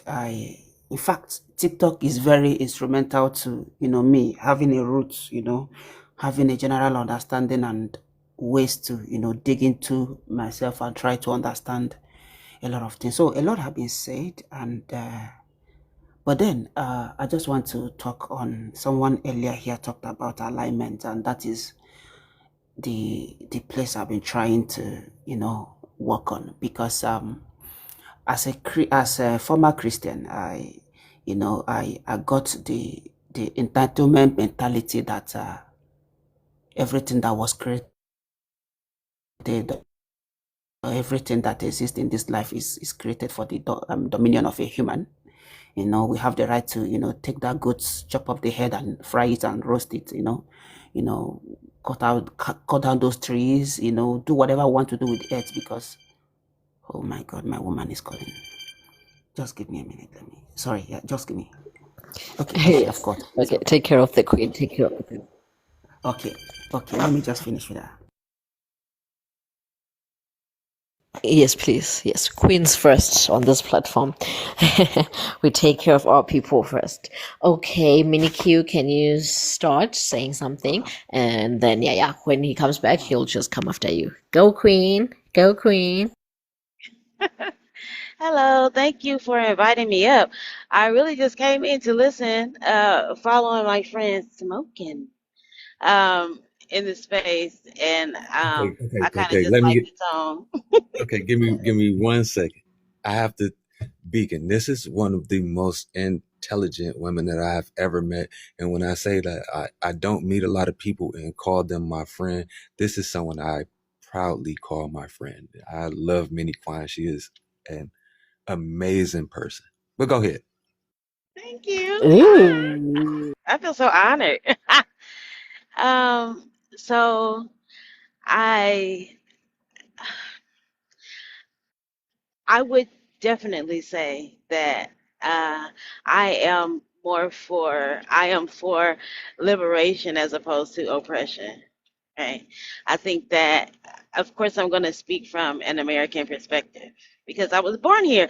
Unfortunately, yeah, I would have been born in Nigeria or Ghana or Congo or Benin per my DNA is what my DNA is telling me, right? Um, One of the reasons why some things seem to be so peaceful is because the oppression has worked. There's a hierarchical system that has been established based on white supremacy and patriarchy, and it others people and suppresses the voices of people. And it looks peaceful until people get fed up, and then chaos ensues. Yeah. So the hierarchical standard here that is pressed upon the people looks like white male, wealthy, Christian, heterosexual, fully able body, um, and anybody that doesn't fit into that category experiences oppression based on these points. So you can fit all those categories, but be black male and experience oppression on your maleness. Or if you're not rich, then you experience the racism and the classism, or racism, classism, homophobia, racism, classism, homophobia, transphobia. So there is a push for people to align with a particular mindset, and I think that that is harmful to us because it causes us to deny our true identities and attempt to capitulate to a system that was never meant to bolster our communities. Here in this country, it was always meant to suppress uh, African peoples. When we were brought here, we were not regarded as people, we were regarded as labor itself, physical labor, not as people that could do labor, right? But as labor. And reading a lot of the history books that I've read, some of the things that they've said have been atrocious about us and the things that they've done to our bodies and how they regard our bodies. My ear kind of perked up when I heard that the being half naked on the internet is not African, but you got to understand, like, part of that is a colonial mindset. So you understand the Europeans came from a cold area. So when they came to Africa, they saw half naked people. Because why did they need to have on all that clothing? Yeah. The Europeans had all that clothing to protect them from the sun because they were not used to the sun rays and they was getting sun burn. And in case you don't know, their worst enemy is a mosquito. hmm Here in the States, when they were having African peoples in the South um, harvest rice, those rice fields are soaked with water, which breeds mosquitoes heavily. But we have um, a sort of immunity to some of the effects of a lot of those bugs. But those people, though they were in the South, in the summertime, they migrated to the north. They would vacation in the north during mosquito season and come back down, right? So, and they would be heavily clothed to protect their skin. Um, Maybe the internet thing isn't, a natural thing, but being naked is natural. There's nothing wrong with it. The problem that people have with naked bodies is that they have people who have perverted minds. But we can always have laws in place to govern society in that way so that at least you're not being harmful to other people. But hey, if somebody wants to have a little leg out, you breast out, those are for feeding children, by the way. Um, I don't see any big issue with it. It's just the perversion of men that turn the body into something other than what it is and make it sexual, causing sort of like perversion in communities. I think that all people should be free. You should be free if you want to get green hair, purple hair, if you want to be in a relationship with 5 people and it's all consensual and some of them are not the same sex. This is all natural. We've seen this historically, same-sex relationships uh, globally. This is not new to any place. People have weaponized that, and people have criminalized that, like the Europeans, the British, and the German, especially made laws criminalizing same-sex relationships in every colony that they obtained because they wanted to make sure you have more children so they can take those children and transport them to other countries for physical labor. Okay, so I think that all people should be free. I am emphatically against the systems of religion, patriarchy, capitalism that attempt to control the people and funnel all of the resources to uh, European-based countries. And like America, those people came from Europe and brought their religions that they got and stole our language, cultures, belief systems, transformed our gods into their God. I've been hearing Igbo people say that Chukwu is Yahweh and that Equinsu is Satan, when that never was. And those entities outdate uh, those belief systems of the Israelite people, but yet they transformed it into that, and people kind of just bought it hook, line, and sinker. Uh, the only thing we can do is educate and stay patient with each other and deconstruct all of these structures that have us othering each other, because we will never be able to unify to push back against these systems unless we get rid of the things that they have given us that make us look at each other as anything less than a human being in the beautiful tapestry of humanity.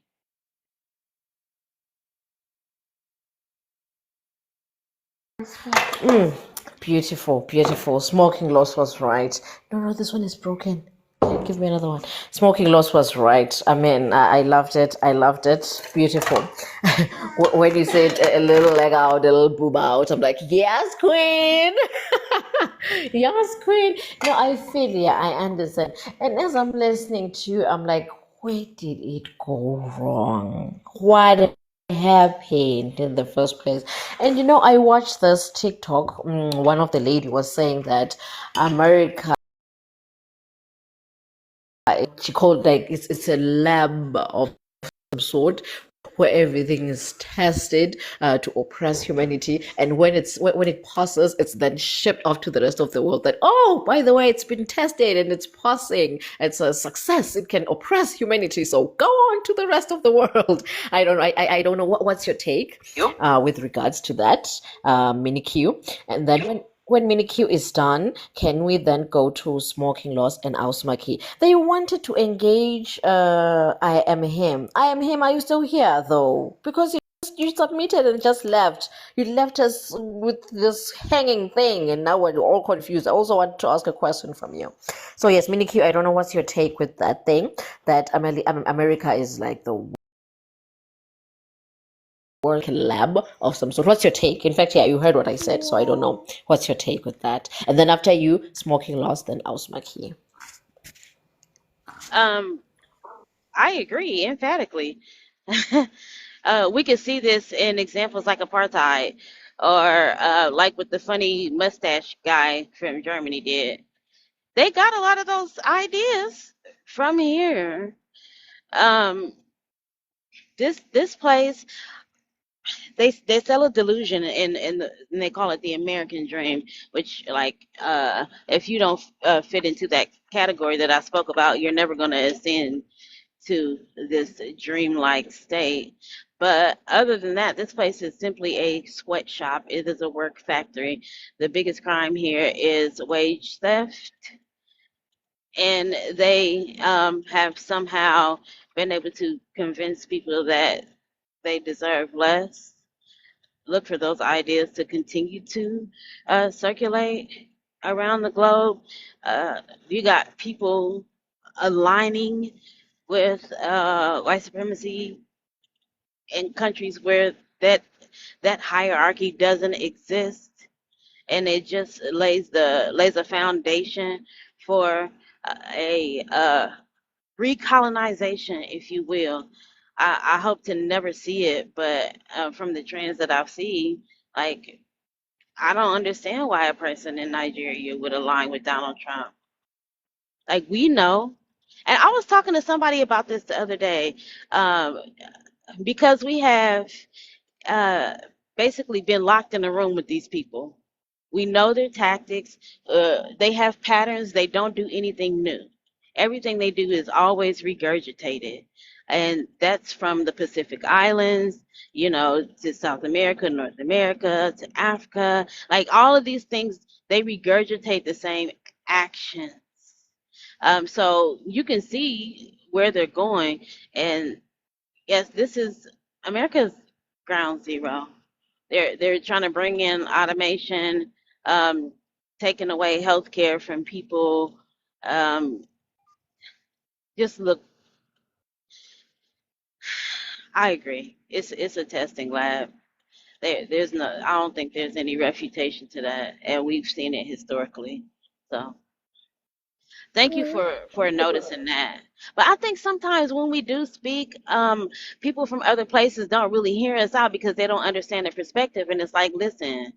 I know you look and you see this person, but you're on the outside of the house looking at this situation. I'm telling you, I'm on the inside of the house, and I have a direct one-to-one experience with white supremacy and colonialism and patriarchy and all these things and how they're detrimental.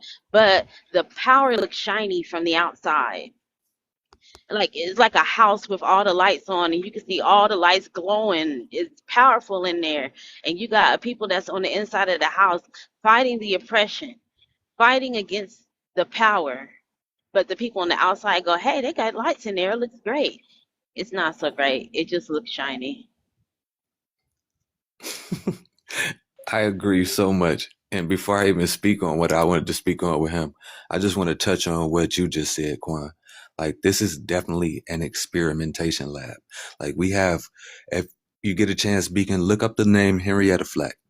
This woman was literally, because she was immune to certain diseases, and they figured it out scientifically in hospitals, that they used her as a biological standpoint for a lot of our Western medicine. This Black woman, they literally used her as a guinea pig for a lot of our American medical society, period.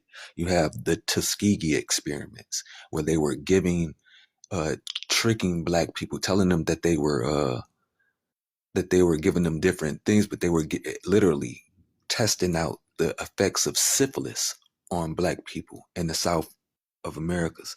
You have things like what y'all call ghettos. We call them housing projects. What is a project? A project is an experiment.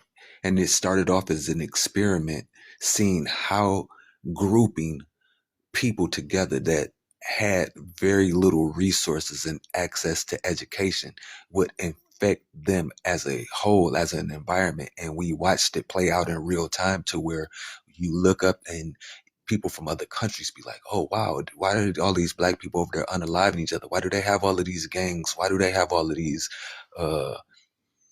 different negative cultural aspects about each other? And it was literally experiments being run on us. So this is, like Quan said, is ground zero for experimentation, especially experimentation on melanated people across the globe.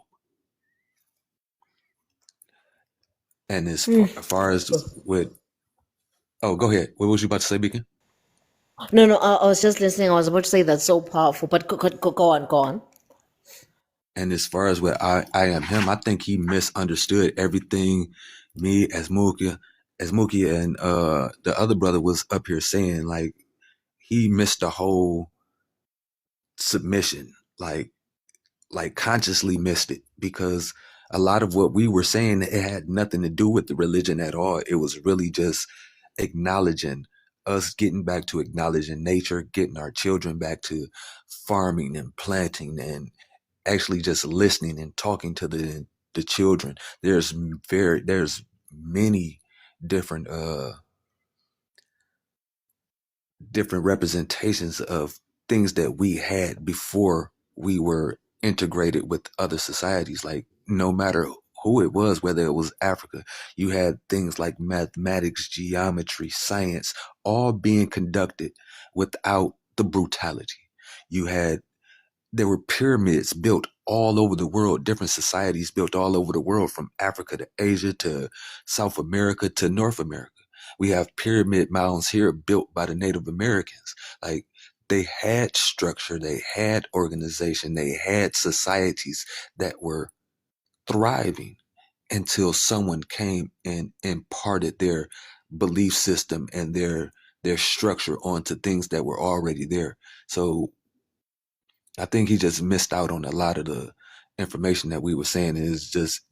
It's sad that people hold on to these belief systems so bad that they're willing to um, relegate society to a lesser position than the hierarchy, and that's just sad to me.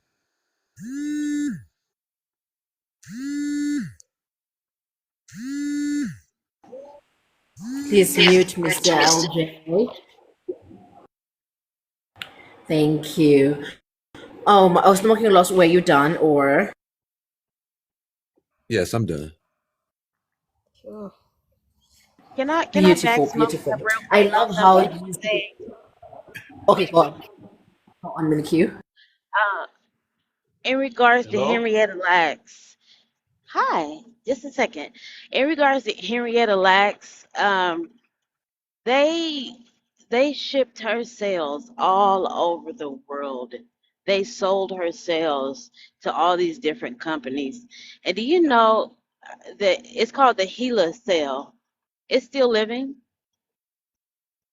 hmm And her family has gone and tried to sue because she actually she had a cancer. She had cervical cancer um, from human papilloma, and they they didn't want to pay her family a dime. They did not want to pay her family a dime, and they also were experimenting on other members of her family to see if they had similar cells like that. And she was a beautiful woman, and she has a beautiful family. Of course, she's since passed away. She succumbed to the cancer cells because it just would multiply so rapidly. But the medical industry, there's a book called Medical Apartheid. The things that the medical industry has done to Black bodies are astounding. Like the father of gynecology, that they call him, he experimented on Black women with no anesthesia to develop the practice of gynecology here. Um, it they're very pervasive. They're very harmful towards us because I don't think they see us as people.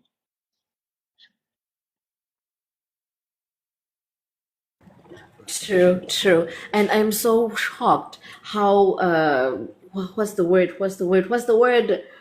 What's the word? Resonance. Yes. I'm so shocked how resonance works because just a few, in fact, no, it's last week. Last week, I just met this video out of the blue. It was talking about the father of gynecology, how he experimented on this woman, so that he could formulate the same anesthesia and treat what was it? But it was just some sort of a reproductive illness in white people. And recently they are honoring this woman. One person made a statue. Sorry, mommy, sorry, sorry. I have a little intern here. He's busy bullying me. So that they now made beautiful statues. I don't know the land. It's in USA. They made beautiful statues of these three queens. Oh, it was so fine. So now you're talking about it. I'm like, oh my god, today we are deconstructing hard. It was a man. A man did this to liberate his people. I'm sorry for being biased right now, but it just saddened me that a black woman had to die for YT, woman's liberation. That was so sad. But then today we're liberating. We are deconstructing everything. We are turning every stone. We are leaving no stone unturned. And they're saying that this is the American dream so that they can bring in more what? So that they can rob more people of their wages. Yes, today we are deconstructing, baby. We don't care. Here's I am. Oh, I am is here. Okay, welcome back. I am. I'll add him up. Another thing, Mr. 10 MJ, Mr. 10, Mr. LJ. Why did you write your name like that? It's such a tongue twister. Such a tongue twister. 10 I like it. LJ. Okay, can you, when it's your turn to come on after Ausmaki? No, after Ausmaki is Mhlanganisi. Sorry, after Mhlanganisi, can you please just briefly summarize your book and then tell us your link after Mhlanganisi? So it's going to be Ausmaki, then Mhlanganisi, and then you go. Just briefly summarize your book. Yeah. Yes, Ausmaki, you're next, then Mhlanganisi. Okay. Is it his turn now, or should I come in? Sorry, I misunderstood your order. Okay, I was saying that you go on, submit, ask questions, okay. elaborate, then Mhlanganisi will be next. Yeah. So yeah, I am. I tried so hard to restrain my emotions when I am him was talking. I'll be happy if you can bring him up. I just need to understand the points that he made, because I think what he said was unwarranted, because it just put our discussion in discord. No one was talking about religion. Nobody was saying they favor something else over the other. We were just purely discussing about how our plans, to put in deconstruction, and how does that look like. His contribution, however, reminds me of how education reduced our creativity.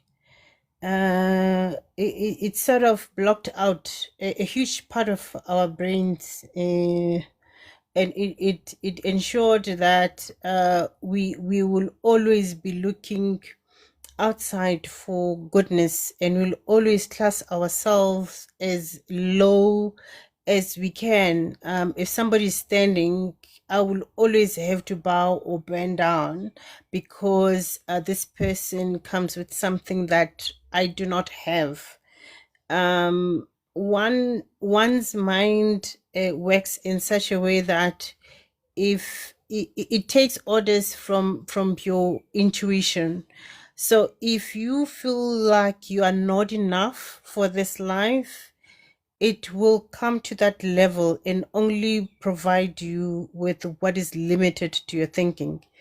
And now that we have people on this platform and outside the platform that actually realize that for a long time we have been downplaying how powerful we are, how intelligent we are, and how we are equipped to actually take on anything that challenges us. We've got it within ourselves. We owe it to the nature that exists that we need to rise still, irrespective of any challenges. I mean, our bodies have healing power. The two contributors have already said it. I don't need to expand on that. It has been proven scientifically so that our bodies are engineered to heal themselves of any disease that is imposed on it.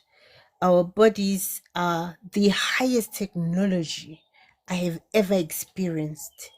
Anything that is deemed as technology today, it's just mimicking who we are. And we cannot close our or shut down our thinking because somebody thought it was best to wear a suit. We never used to do that. Our necks needs to be liberated from those ties. We are not people to be tied down. We are naturally rebellious because you cannot put us in a bottle and ask us to behave. If it was so, we will still have children that wait for you to speak before they can say anything or do anything. But then our children, when they open up their mouths, we are always at awe at what comes out of their speech. Our children, they do not ask us who God is like we did our parents. Our kids are more entertained about themselves. They're curious about their bodies. They're curious about the thinking that they have, the speed of intellect that they are having. It's as if it is replacing our dormancy because we've been sitting on gold like for the longest time because we're taught to fear through religion. We're taught to apologize for things that we didn't do.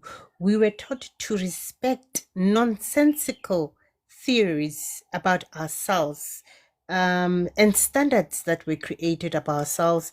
It started changing how we thought. Our thought process was corrupted by things that were made to look like they shine, but taking away from ourselves, influencing doubt into our creativity, looking down on things that we create. The craft that we put together was taken and modernized, and voila, it's now new invention coming from somewhere.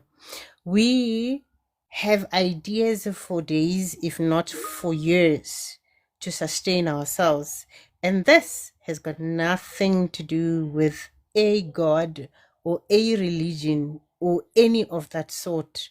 And whatever is said about us killing God, that is why we find people half naked on the internet. It is an oxycism of our intelligence, and it should not be allowed. My host, I've vented enough. Thank you.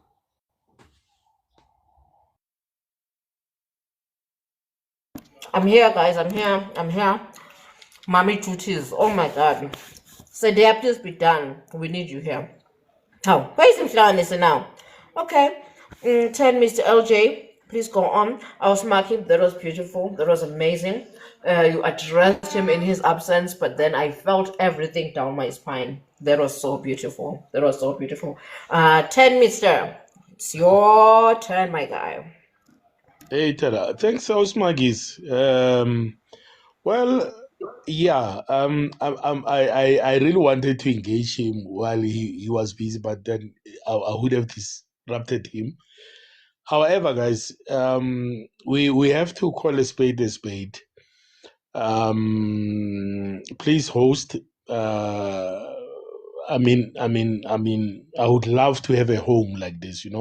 There's a gentleman who explained who mentioned that very few times you can be in a TikTok group and feel like you're home and you exchange sense.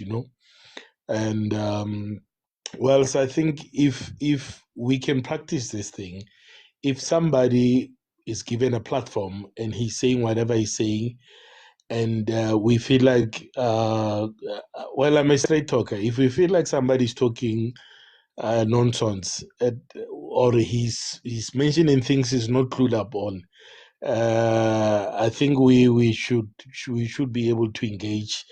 And when you check our comments there, if we are not understanding what somebody's saying, perhaps we can, when you read comments there, you can disrupt him a bit. That's what I wanted to say. And okay, for me to summarize the conversation for today, guys, is that we should again reconnect with nature. Like a simple thing. Do you understand that, ladies, when you are breastfeeding and your nipples every morning, early in the morning, you face the sun? Do you understand that your milk changes in a big way and it impacts your children in a very big way? It's like when you breastfeed, I can send you some of this information as well. When you breastfeed, without getting a sunlight, the nutrients are very little comparing to when you get when your nipples are exposed to the sun. So these are some of the things that we need to educate our children. Like I said, in my book, I do mention the practice of the sun, and it's not worshiping the ball, but is learning how to communicate with the sun, because everything in the universe is communication. The fact that you can walk, do you understand that you are communicating with your body? The fact that you feel pain is communication. So everything is based on communication. And so when I talk about teaching our kids to connect with the sun, I mean, just on the sun, I can speak the whole day. So science comes from there, like so much knowledge come out of that. So we need to sit down, we need to restructure things, and we don't need to depend on the elite to tell us what to do. I mean, if I know now that you specialize in a certain field, my kids must be linked with you. That I must make sure that at least once a week you specialize on this point, and on that point I must align my kids and everybody who is in this group. If we are agreeing, if we are making sense, that's exactly what we need to do. I must have a conversation with your kids about the sun, organize the very same thing, and whatever you do, let's send gifts to each other and empower each other. Because obviously, for me to be telling you about the sun, it took me time, it took me years. It was against my religious principles. I was told that I'm a heathen if I think about the sun, if I relate with the sun, stuff like that. You see, some of us, we coming from backgrounds that did not allow us to explore nature. And my book focuses on such things, that, guys, I don't care who you believe in. If the sun doesn't come out, you are dead. I don't care what you believe in. If you don't breathe, you are dead. I don't care what you believe in. If there's no water, you die. I don't care what you believe in. If your bones does not give you structure, solid, you are dead. So practically, my voice is this: let's connect to nature. Nature has answers, and science comes from the sun. Biology comes from the sun. So we need to sing our songs again and discuss these things amongst us. And if need being, for private schools or for private sessions, let's do it. We have to pass the information. And some of the material I can't even release, because I did get some strange calls 2 years ago. So I'm not sure how to give out some of this information. I do share it with certain people. I do share my notes, uh, stuff like that. But then the book is called Decoding the Garden of Eden, and I will share the link. Is still in the hands of the publishers. As soon as I'm done, I will do. But however, I am just saying, guys, we have to figure out how we can connect with each other, and let not this be about talk. But I see Mr. I am is here. My guy, I love you so much, and I also enjoyed your angle, but I felt that there are places where you misrepresented us. And so, in a nutshell, guys, I don't want to waste a lot of time, but yes, let's be real. If I say something on this platform and it doesn't sit with you, or you need more explanation, I think let's do that. Let's engage each other for real, and stay disciplined. Sure. Over to you, madam. Beautiful, beautiful. 10 Mr.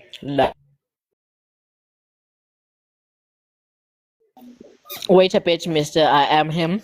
The reason why I wanted him to submit and then it goes again in a circle manner was because I didn't think that he was going to leave. I love it when everybody writes down whatever triggers them so that they can sit with it and digest with it and then present it in a calm manner, not in anger. But then, okay, yeah, he's back. You guys can address him. Ausmaki, if you still have the zeal, you can go ahead. However, I'd love for us to, and as Mr. 10L has done, we are now shifting towards a woman. He spoke about breastfeeding, that the milk gains more nutrients when they're facing the sun, which means that Africans in the past were right to walk about boobs outside. So it wasn't really ancientness. Yeah, they were onto something. So I want us now to go deconstructing societal expectations in line with women. What do you guys have to say? Can we start? Wait. Sorry, madam. And, Just on okay. that point, your nipples and as well as your bums. Hence why when you check the quiescence, they will just cover the front part, but the bumps are out. However, I will share that information as time goes on. Back to you, ma'am. Can you just summarize a bit why the bums now? When you're done, I don't know who's next. Is it Mini Q? Who's next? Okay, but let's give it to I am him, and then smoking loss, then Mini Q. Let's take deconstructing woman's oppression. But then, Mr. 10, can you just say boom boom a bit about the bum thing, and then we move on?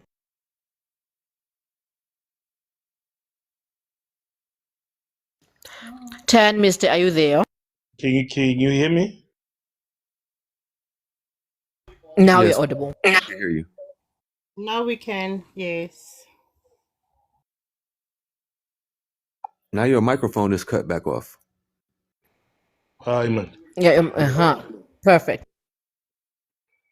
Yes. Okay. Practically, guys, from the head to the soles of your feet. Your feet communicates and takes nutrients differently. It's like your whole body is made in parts. So practically, the breast, like I said, for nutrients, and your bums. It's like, how do I put it? The oil. Remember, the fattiest part in our body is our bums. So when the sun hits your bums, it does strengthen your whole body, even your skin. When you get heat there, the oil from the balm does go all over your body. It also helps you with your skin, and also communication with the sun is better.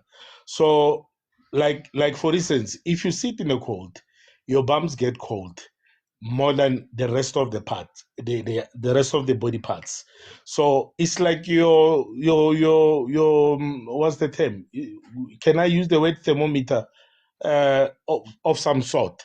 So practically, the more you do sun gazing with certain oils, there are different oils that you can apply on your body that will help your skin, that will also help your organs.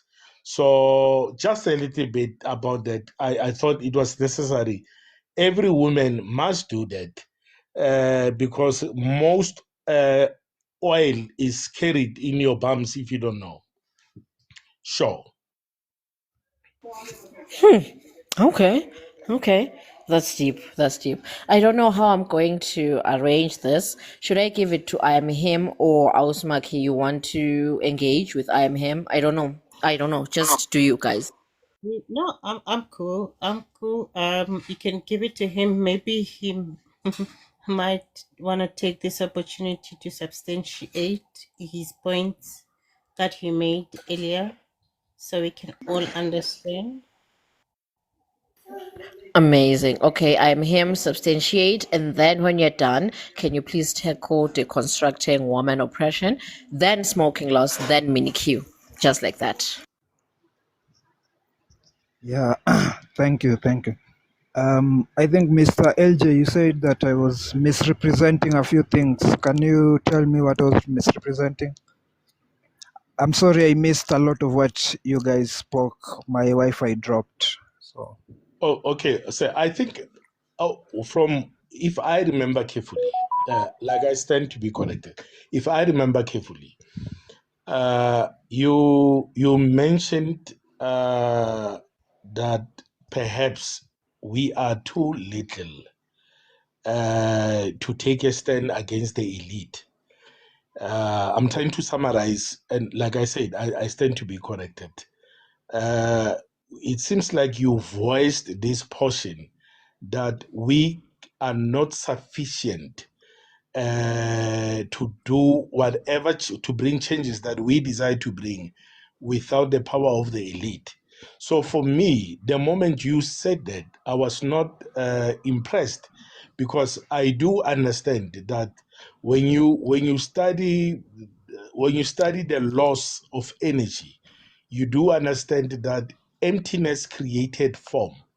What you see was created by what was not seen. So practically, the table was not there until it was in somebody's mind. That point, exactly that point, confusion. It questioned if we have the power to rise against the elite. So for me, when I'm looking at this whole group, I assume that we are people that wish to engage and grow and not bring our belief systems, rather, but we are bringing the universal principles that governs our bodies. And yeah, just on that point, say that's exactly what I was referring to, and that's what did not make me happy. oh my God, I don't even know where to start. I don't think that. I guess I'm not even saying that we are inferior. I'm saying that the probability of us uniting against the elite is very, very minimal. The chances of us colonizing ourselves from the ideas that we've adopted from the Europeans is almost impossible. That's what I'm saying. And I was also arguing that throughout history, as you look, when the Romans came and colonized part of Egypt, they colonized most of Europe, they colonized part of Asia. When the Romans did that, they influenced their cultures amongst those other cultures that they colonized. And the same is for other powerful African communities that had influence over other smaller African societies. So when they went into war or into conflict and one society overthrew the other or took over the lands of the other, and the other people had to assimilate into this other kingdom. Those people had to take on the beliefs of this other African society. So even when you say we are going back to our roots, what are our roots exactly? Because I don't Okay. understand. Yeah. Okay, I think I also love something. I hope the group will catch what I called in when you just said whatever you just said now. Very important. I would say this, guys. You see a platform like TikTok. It is meant to pass information, but also to monitor who knows and who doesn't know. So, hence, some of us. I've written this book 4 years ago. It's with the publisher. And I told him, hold on a little bit, because I realized something that as much as we like to pass information, it can also expose us. But groups like this is how it starts. If your knowledge that you have, you can share it with my kids. Remember, me, I'm in this group right now and I'm listening to this and I'm looking for a way forward of this group, that how can I access the strengths and the wisdom of everybody who is in this group. And even if it doesn't go public, our problem is this: when we do things, we want to be seen on the podium, and when we are on the podium, it's easy for the elite to shoot us. But if this influence from these conversations that we are having right now can reach our homes, little by little we pass this information. Before they know it, we will have hundreds of people who are thinking in this fashion. Thank you. I don't understand, Mister. You've not argued against what I talked about. Okay. Can somebody, maybe, I'm not sure about what did I Maybe miss exactly? Can let's somebody assist just to yeah, bring No, balance? my point was that I do not think we can overthrow the elites, and the elites are the ones who influence society. I do not think any We society can. that we have right now, we whatever happens is influenced by people in the grassroots. I actually don't believe that. I believe that people put money into influencing whatever they want to go on in society. Okay, tell me something right now, amongst people who are in this group.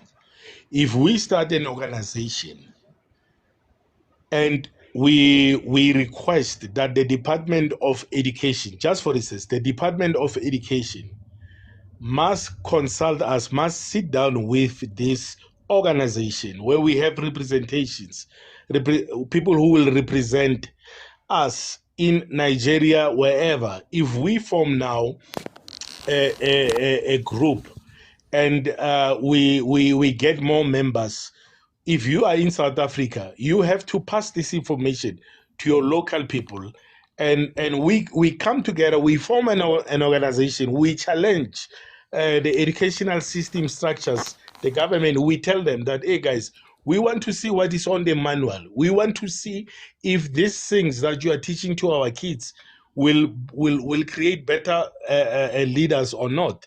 So we can. I'm just saying, my brother. I don't care about the elite. I know their power. I'm not ignorant to them.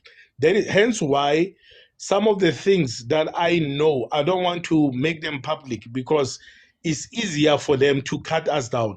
But if I can speak to your kids, I can speak to everybody's kids here. When you understand my expertise, and when I understand your expertise, and I make room as well for you to pass this information, before we know it, this group can be a global political group or global influence. That's my mind.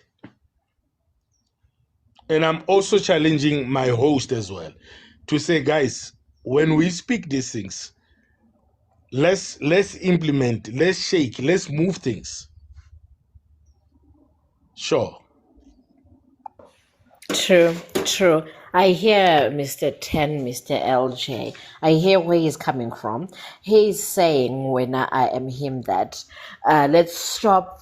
I'll use a brutal word, but let's stop being narrow-minded and feeling oppressed by what's already happening. Let's rise above what is already happening. Let's break the ceiling. Let's not wait for the elites to shift, because it's highly possible that they won't shift. So let's just push them aside, yeah, with force, brutally so. So I think I understand what he's saying. I don't know, guys. Our hi Mwalimu, hi Hobojo, Smoking Loss and Mini Q. Can you please Yeah, submit so that we can go to Mwalimu? Then after Mwalimu is Hobojo. yes, I just want to, before I submit on the autonomy of women's body, I don't even know how a man is supposed to do that, but I will give my best shot. But before I do that, as far as this global change thing, I feel like and I hope he doesn't take this the wrong way, but I feel like what him is saying is cowardice. Like, because we have situations to where you have Malcolm X, Martin Luther King, Kwame Nkrumah, Marcus Garvey, Nat Turner, that these were single people that influenced the whole world. Their presence on this planet alone influenced the whole entire globe. The things that they stood for, the things that they did, the things that they said publicly made it to where we have the ability to speak and say the things that we do today. Even though it cost them their lives, they did that willingly. They gave that up willingly so we can have the freedoms that we have today, to be able to have these conversations, to sit in these platforms where Black people are allowed to express themselves unhindered. So the just saying that one person doesn't have, or we don't have as a collective group, the ability to change the outcome of the global power structure, I think that is a fallacy, and I think that is a real poor and cowardice way of thinking. Like, we really are the majority, and when the majority stands together, nothing can stop the motion that it creates. And that's just my stance on that. Um, whoa, can you give me the dialogue for this women's discussion of women's body and Okay, not necessarily woman's body king, but just uplift woman. Because okay, I feel like we're living in a world where we're leaning so much towards toxic masculinity as a collective. So is there a way to bring back women, to empower them, but not towards toxic femininity? No, just to empower them, to give them the space, just like we are giving the oppressed race. Yeah. Yes, go, go, go. okay. So the first thing we need to do is, again, we have to go for the power structure.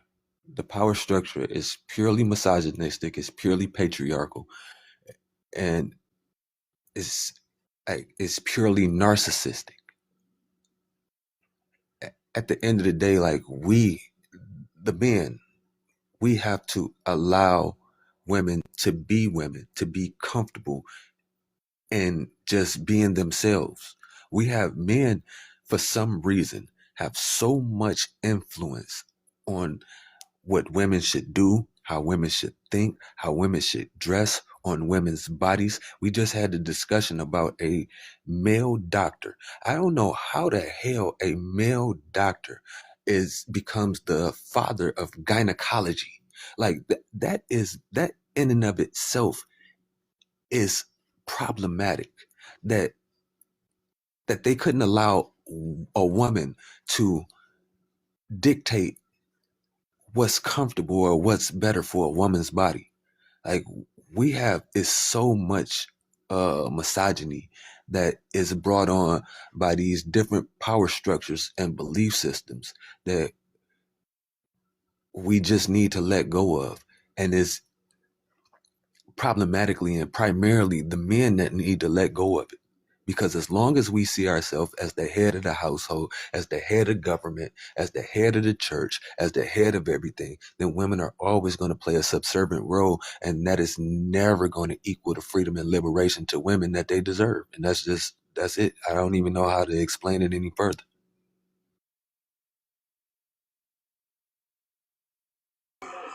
Oh my.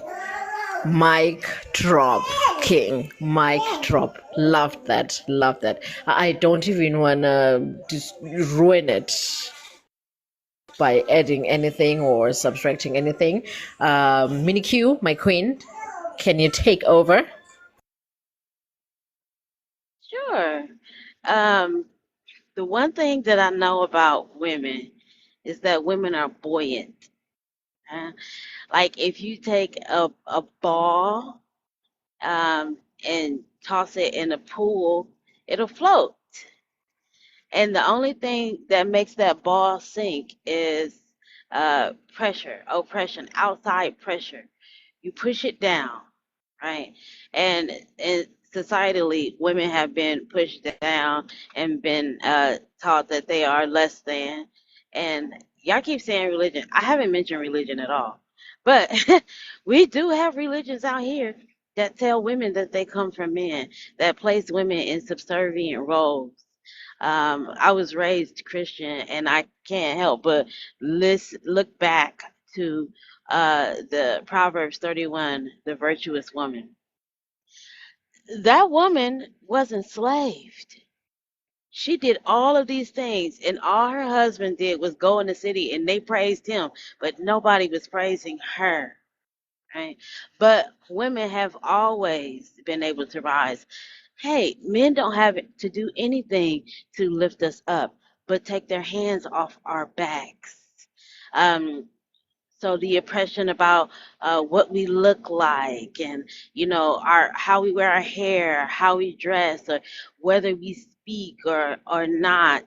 How women raise their children, whether or not women are going to have children is a whole other thing. Your value does not hinge on whether or not you are capable of procreating or whether you desire to procreate. Your value is just in the essence of the fact that you are a human being and a woman. You may not be that mother, but you can certainly be that teacher, right? You can. I coin myself a super auntie. I'm an auntie. Look, I'm always gonna advocate for, be there to listen to, help support, teach, and educate. All of my nieces and nephews. I'm an auntie. Um, Everybody's position or role in life is not going to be the same, and because your life does not mirror what society has coined as the standard or the norm is no indication of your value. Um, I don't know. I just love women, and I see like so many structures put in place to suppress us, and I think that's just because of the fear of the capabilities and power of women. When we think about women, I think about Umoja Village. Who are these women? They were being assaulted by men, and they just simply wanted a safe space, so they created their own village where no men could live there, and they made it so that they could visit during the day at some point, but by nightfall they had to leave, and these women are thriving and safe. So women will always bounce back, will always rise up. We are buoyant. We just need the oppressors to stop oppressing. Facts. Beautiful, my queen. Beautiful. Buoyancy. Buoyancy is the way. I loved that. I really, really love that. Beautiful, beautiful submission. Ausmaki, my queen, can I please give Mwalimu and Hobojo a chance, because I know how it feels like just sitting on the panel and just listening everybody speak. My queen, please, Ausmaki, can they speak, and then you can engage to I am him and then submit. Is that okay with you, my queen? Oh, Smokey, are you there? Yes, you can. Oh, she's saying yes, please. Okay. Mwalimu, please go. Introduce yourself or just say whatever. Oh, okay, Sisi, it's perfect, it's perfect. Then Mwalimu go and Hobojo. Over to you guys. Mwalimu first, then Hobojo after. Had what I wanted to say, most of it. Same as my queen. All I had to say is that distracting societal expectations doesn't make sense because that's part of society.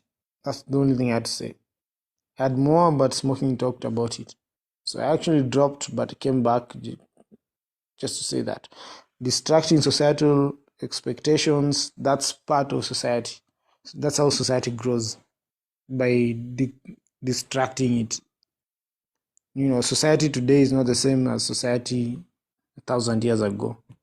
So you have to deconstruct it to make better societies. Can I ask a question? I hear him. Oh, sorry, I am him. Sorry, I am him. I just heard Mwalimu. Mwalimu said exactly what I am him said. And now that it's coming back again, I feel the need to ask this question to both of them. Anyone who's going to tackle it is fine. They both mentioned that societal expectations are necessary because they hold up peace. Without them, there'd be chaos. What does that really mean? Guys, hold the thought, write it down, and think your answers through while Hobojo is presenting. Thank you, guys.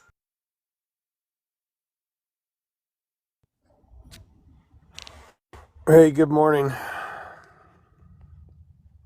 Hi, Can you hear me Hobojo. okay? Yes. Greetings to you too. Okay. How you doing, brother? Doing well, guys. Hey, let me ask you a question. Where are you guys all, where's everybody at on the masculine and feminine energy being one energy? Where are we at with that? We're just addressing that, Hobo Joe. Right now, the topic has shifted to that, but I don't know. Do you have any submission before the circle goes about and then we are presenting masculine and femininity? Yeah, I don't know if it makes sense, but do you have any presentation so that I am him and Mwalimu can address something? Do you want to say something? Oh. The energies have been off the Richter scale. Oh man, I don't even know how to put it. Like, the ideas that are coming through and the acceptance and understanding is beautiful. Like, hard to explain, to be honest.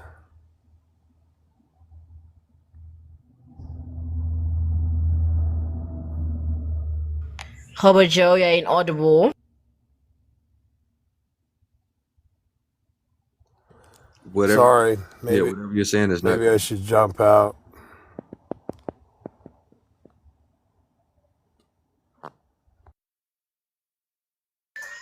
Okay, he has muted his mic. Okay, Osmaki, can what you wanted to say something? And then I am him and Walimu, then each of them can say something in line with my question. Bombs to energy. Yes, and either of them can answer my question or whatever. But Osmaki, please take over. Hello again. Hello again. I just wanna rehash the submission with I am him. He said that there are things that are necessary to happen. So the colonizing, the oppression, starvation. In his words, he says it's necessary to drive change. But then where he was not aligned with our thinking was that he very much doesn't believe that we have the energy activation that is enough to move a needle. He alluded to the fact that there are knowledge, I would say, or maybe rather information eco bubbles that exist. In those eco bubbles, very few can actually gain access to those. And he strongly believes that without access to such, we can dream all we want. We will never bring the change that we want to see or what we are talking about. He also alluded to the fact that by us saying that we can drive change as we will, he said that that is just us trying to return to a place where he calls barbaric. I know he did not use the term, but then that's what he alluded to.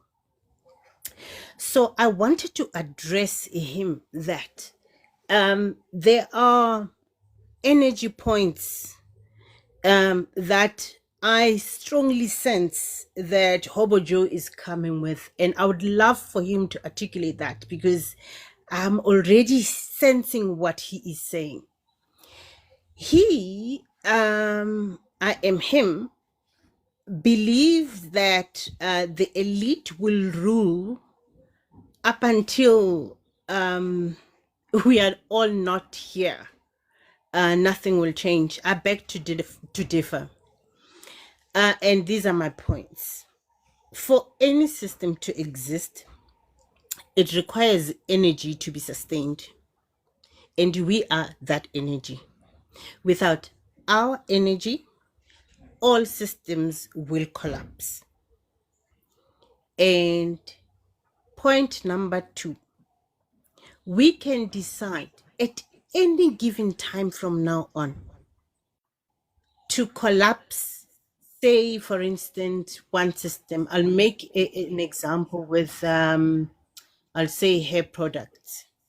If every woman, melanated woman, can stop purchasing one product from the hairline product, just one, that is enough to not only move the state from a needle perspective, but then we can move like a giant just by reducing one product to a 0.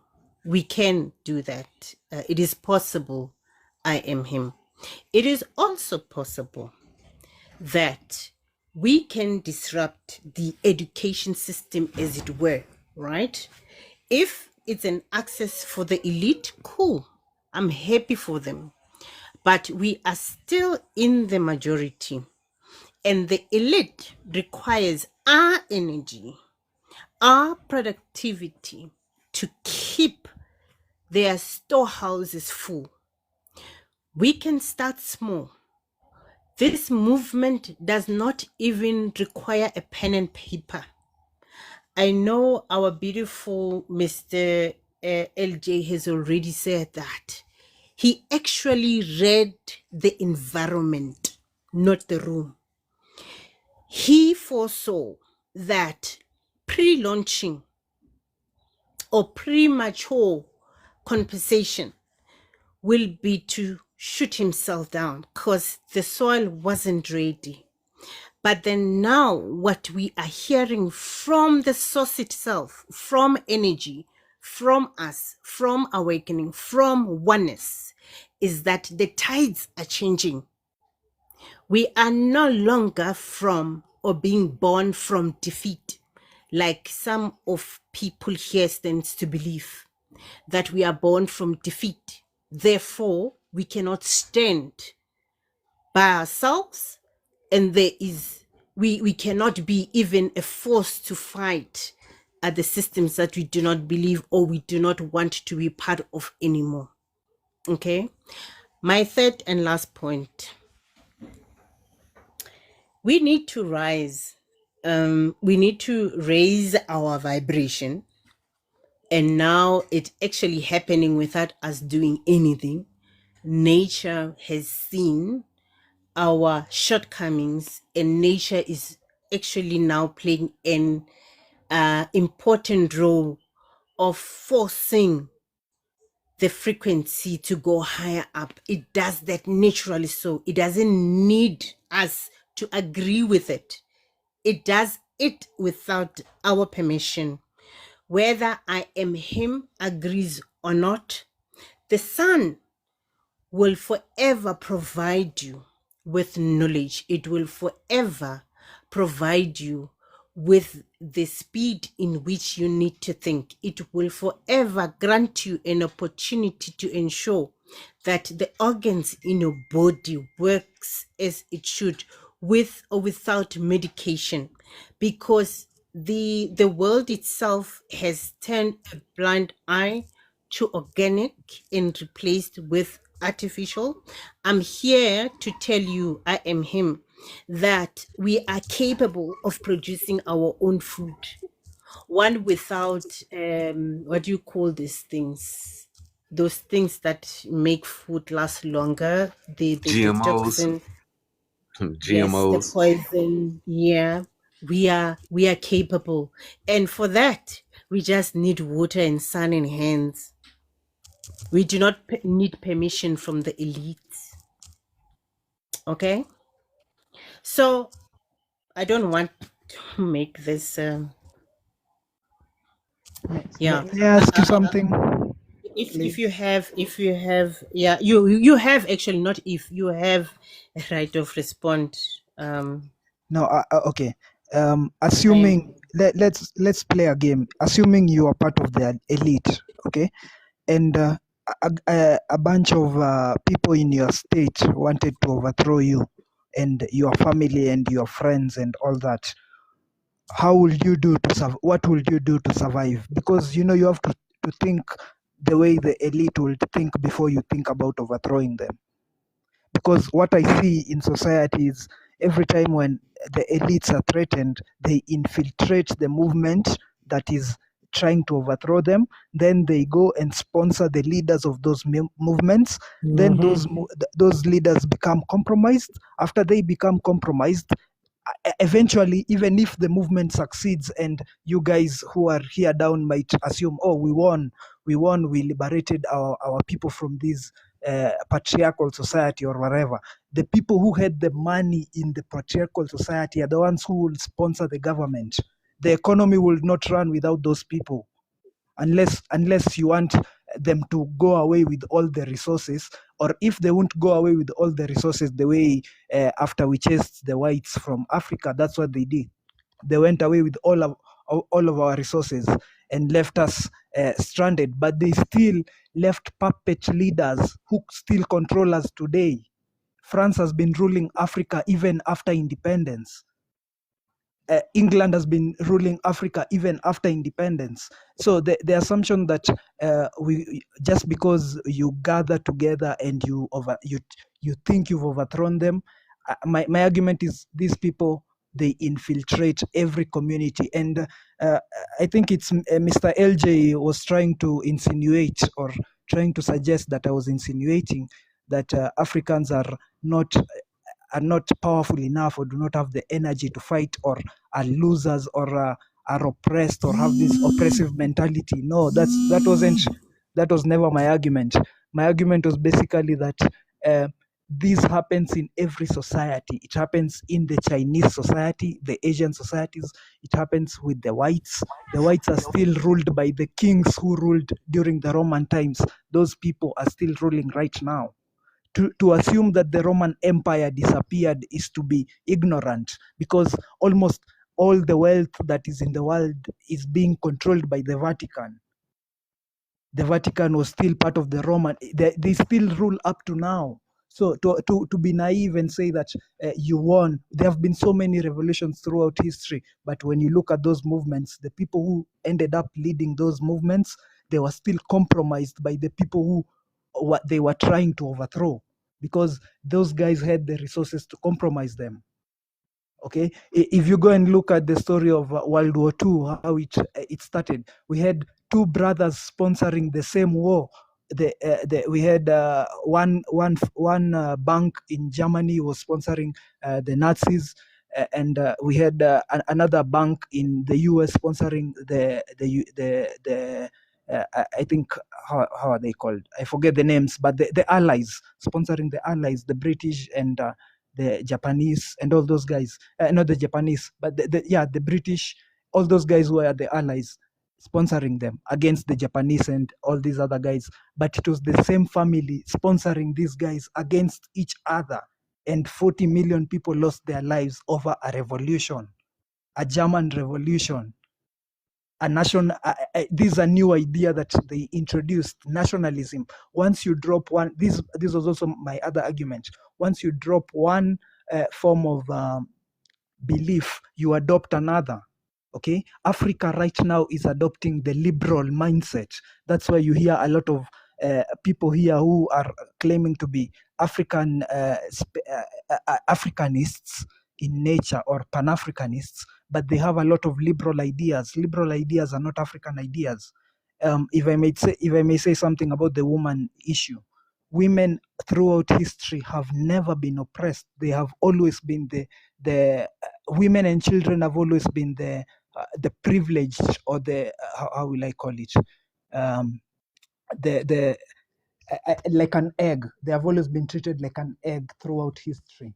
Okay, you look at it's always men have to die in war to protect the women. It's never the other way around, women dying anywhere to protect the men.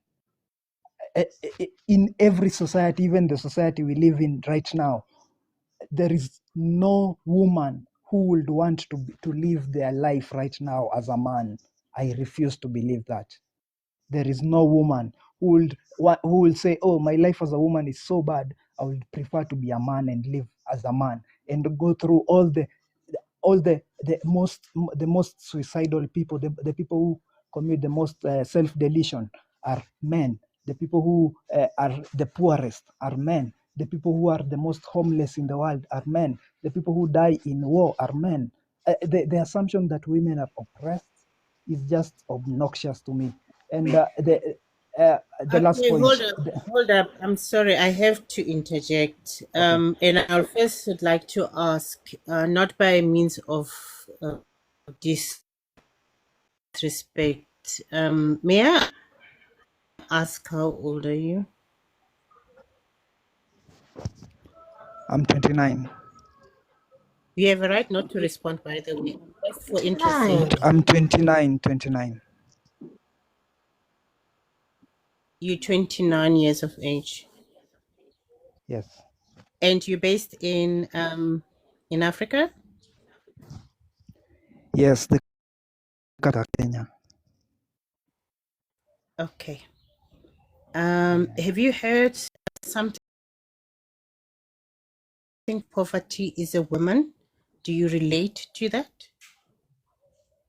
Can you expound? I've never heard that before. You've never heard that? Yeah. Okay. Are you suggesting, because you stopped me when I was trying to make a point, are you suggesting that I'm claiming something that is wrong? Are you suggesting that women... I was just sensing a lot of naivety that you accused me of, that women are protected, and I wonder where does GBV comes from. There are many victims of wars being reported on a daily basis, how to the depth of how women and children are suffering. There are active wars currently. We only see women and children crying, and yet your disposition of those facts. That is why I was quick to ask you how old you are, and perhaps madam, let me ask you one question, please. Just one question. Let me interrupt you, please. Let me please. Shoot. If Yeah, what you're yeah, yeah, yeah. if what you're saying is right and I am wrong, okay? Can you tell me? I accept. Let's assume I'm wrong. I'm willing to accept that I might be wrong. If you are right and I'm wrong, which point in history would you rather have been a man? Just give me a decade. Which point in history? Is it during World War II?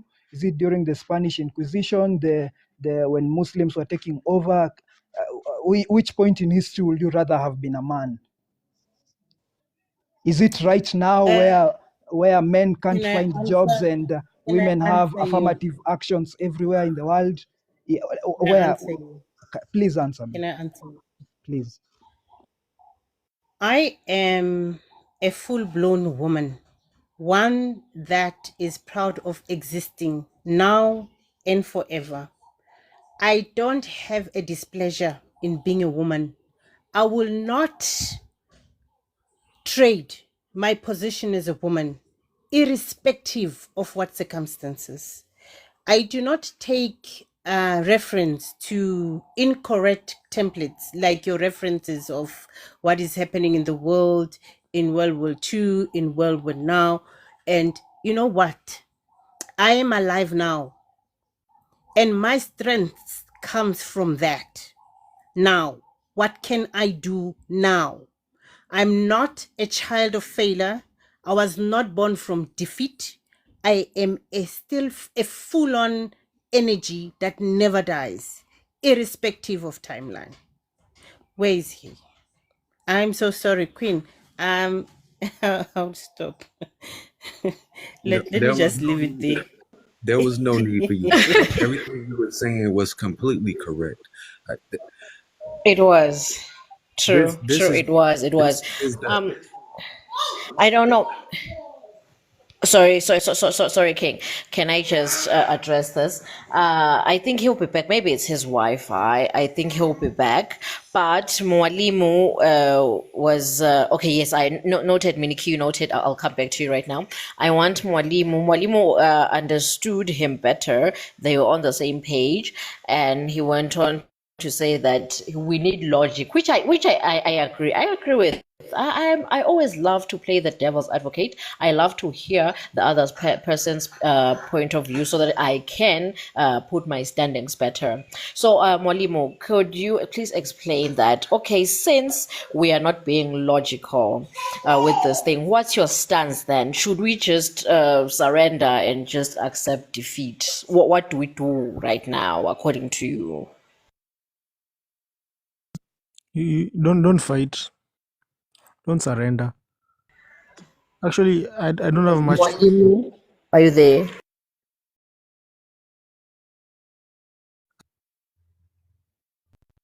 Yes, yes, can hear you. I don't have much to say. I think you said what I wanted to say. Again, I keep following people who agree with me for some reason. What I want to, maybe I can support him. He said that from time immemorial, women are eggs to men. I don't know why I disagree with that. I don't know why House Maki didn't like that. It's true. From a man's perspective, we take care of women. That's it. There's a reason why we do it. It's in our DNA. We have to take care of women. So maybe where he might not have gotten it right is that a world can be matriarchal at the same time. It doesn't have to patriarchal, but either way, we take care of women. They're eggs to us. They're precious. We take care of them. We go to war because of them. Others won't go to war. Why would we? Sorry, Molimo. Sorry, Molimo. I was speaking in line with what the elites kind of thing that they will not just hand the world over on a silver platter. So what do we do then? That was my question. That I saw you agreeing with him in that aspect. That so what should we do then if you feel like we've already lost? What's your take then? What should we do now? Should we just surrender and accept His that point okay, was, we'll just always be the minority? We'll just his point was, you have never been the minority. That was his point. You have never been the minority. Okay, I agree. There are men who abuse women. Okay, but you have never been the minority. even if men are the majority, all men talk about is women. All they do is for women, is for Sorry, kids. Mwalimu. I think we're not talking about the same thing. Mwalimu,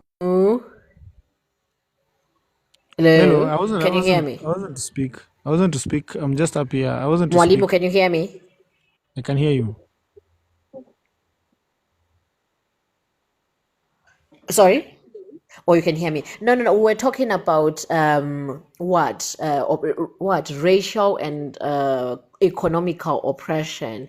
We're not on the man and woman oppression topic yet. Okay. He was just saying that the elites will not hand over the world on a silver platter and just give it to the what are they called?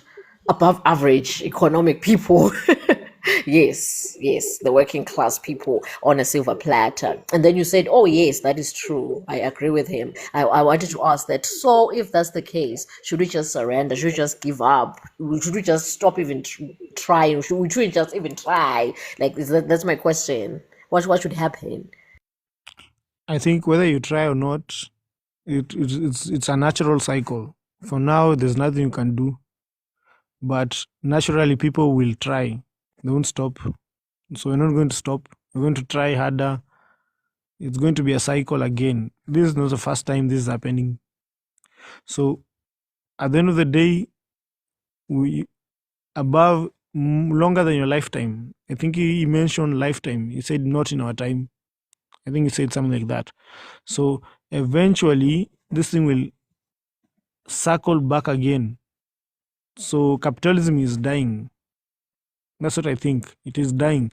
Maybe we might not see it directly, but it's dying. So when it dies, you don't have to worry about working hard again. You don't have to fight against it. It's just natural. Society keeps on going on a cycle. It's not the first time this is happening. It's the most complex time, but it keeps recurring. So I hear you. According to me, what I'm interpreting is sorry guys for dialoguing, but I'll be done now. But what I'm hearing from Mwalimu is that we should just let nature take its course. We should just wait for nature to come and rescue us. But okay, according to me and some of us here, Mwalimu, we don't believe in waiting. We believe in starting the movement now, so that by the time it comes, it finds us already ready. It shouldn't take us by surprise. You feel me? That's my take, though. I don't know, Ausmaki and I am him. Oh, Mwalimu, want to say something after Mwalimu? Ausmaki and I am Yes. him. Please conclude your squabble, and then we move on to Mina Mkopozi. Hi, Mkulu Togoza Mina. Oh, sorry for keeping you here. No, After forget Ausmaki and I me. am him are done, you can. Yeah, Oh, Mini. Beacon. Oh, yes. I am Beacon, Yes, done. just Mwalimu. Okay. if you don't try, someone else I am will. done. I If you am don't do Yeah, it, done. but what if someone else will. exactly? But what if I feel the push, the need to do it? Should I wait for nature because I feel like nah, somebody else will do it. Let somebody else do it. Society itself will do it. I understand. No, I Because understand your society is POV, Mwalimu.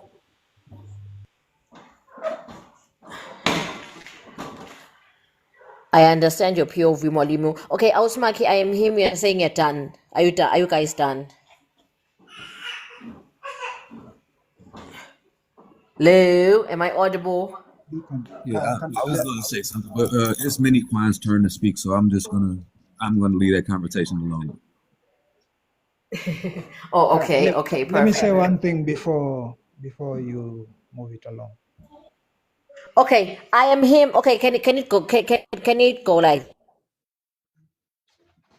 this? It's I am him, Mina Kopozi, smoking loss, Mini Kwan. Did you understand the flow?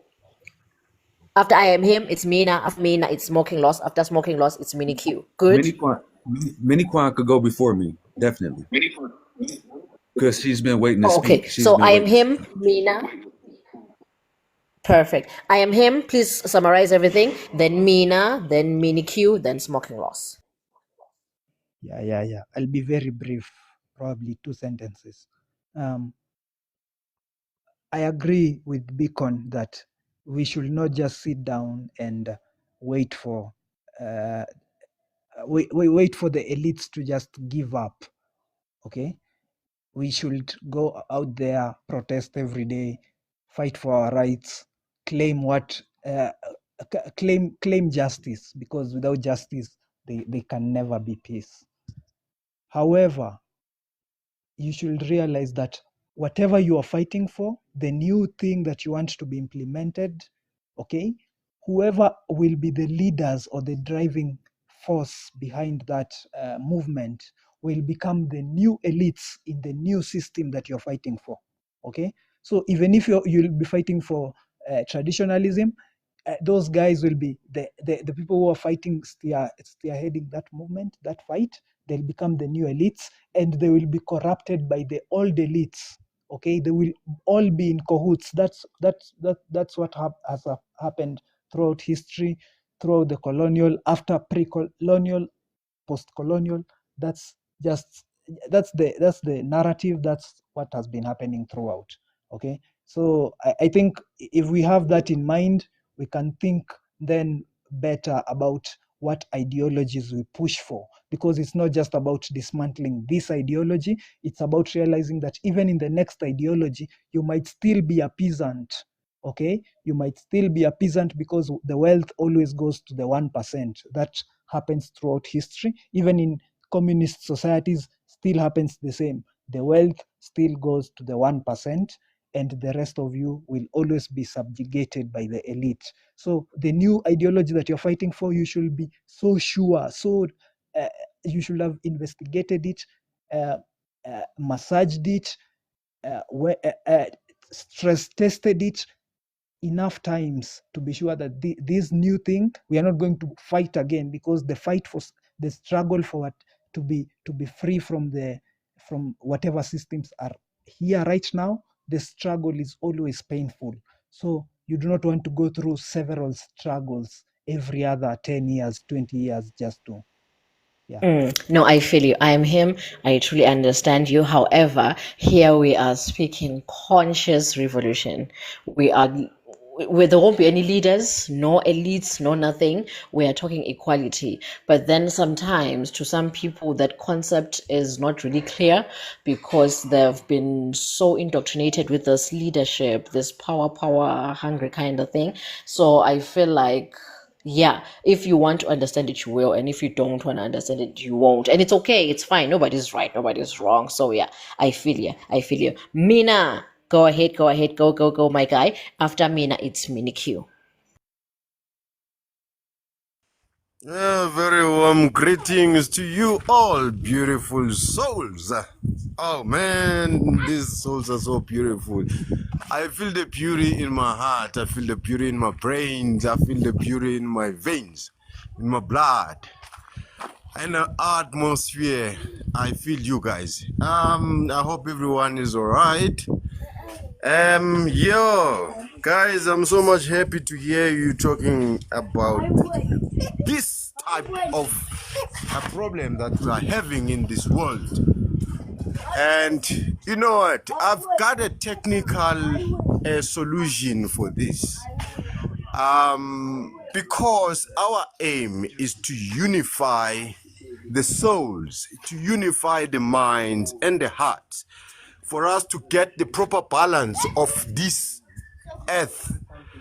It needs us not to, I'm not saying that it is, but it needs us to kind of like drive together, even if we are driving in the same way, same direction, but in parallel.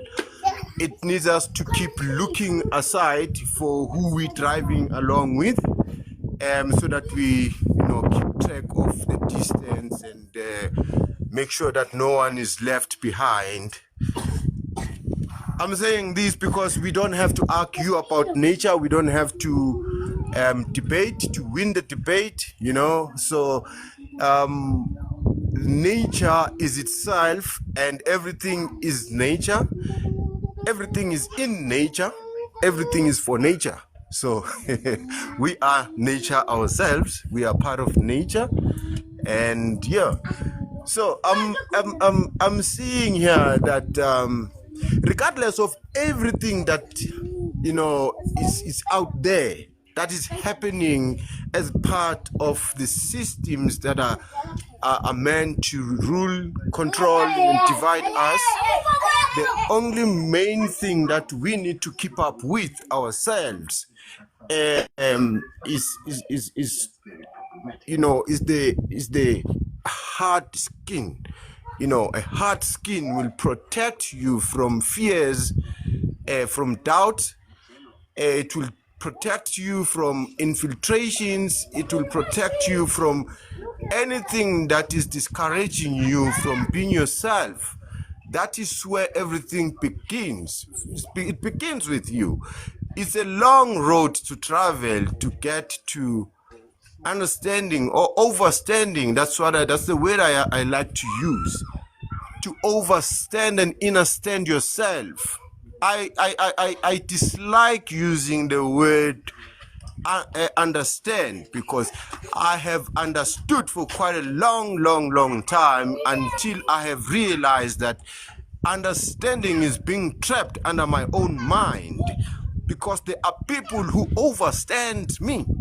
So my job is to drive myself up so that I am in line with my mind, and then I cross over my mind so that I can look down at my mind and be able to control my mind. Once I've controlled my mind, it's when I get the opportunity to be in line, to align my higher self, higher being, my mind, my heart, my body, and everything outside of this body. So what we need is to speak unity. Of course, that is after you have found yourself, you have realized yourself, you have aligned with yourself, you know what the true love is, you know what equality is, you know what happiness is. Don't fake it. You can't fake it. So if you fake it, then you're going to be a rotten potato in a bag that is gonna damage other potatoes. So you need to be true and transparent to yourself in a way that when you start gathering with people with the same like mind, then you are talking one thing. Right now, what we are facing is the higher volume of inequality. We may call it poverty, we may call it wealth, we may call it the way we want to call it, but at the end of the day, it's inequality that makes other people to vibrate much. Those that are vibrating much lower than others, together, they become without their awareness. We are enforcing the awareness in everyone. Once they become one, they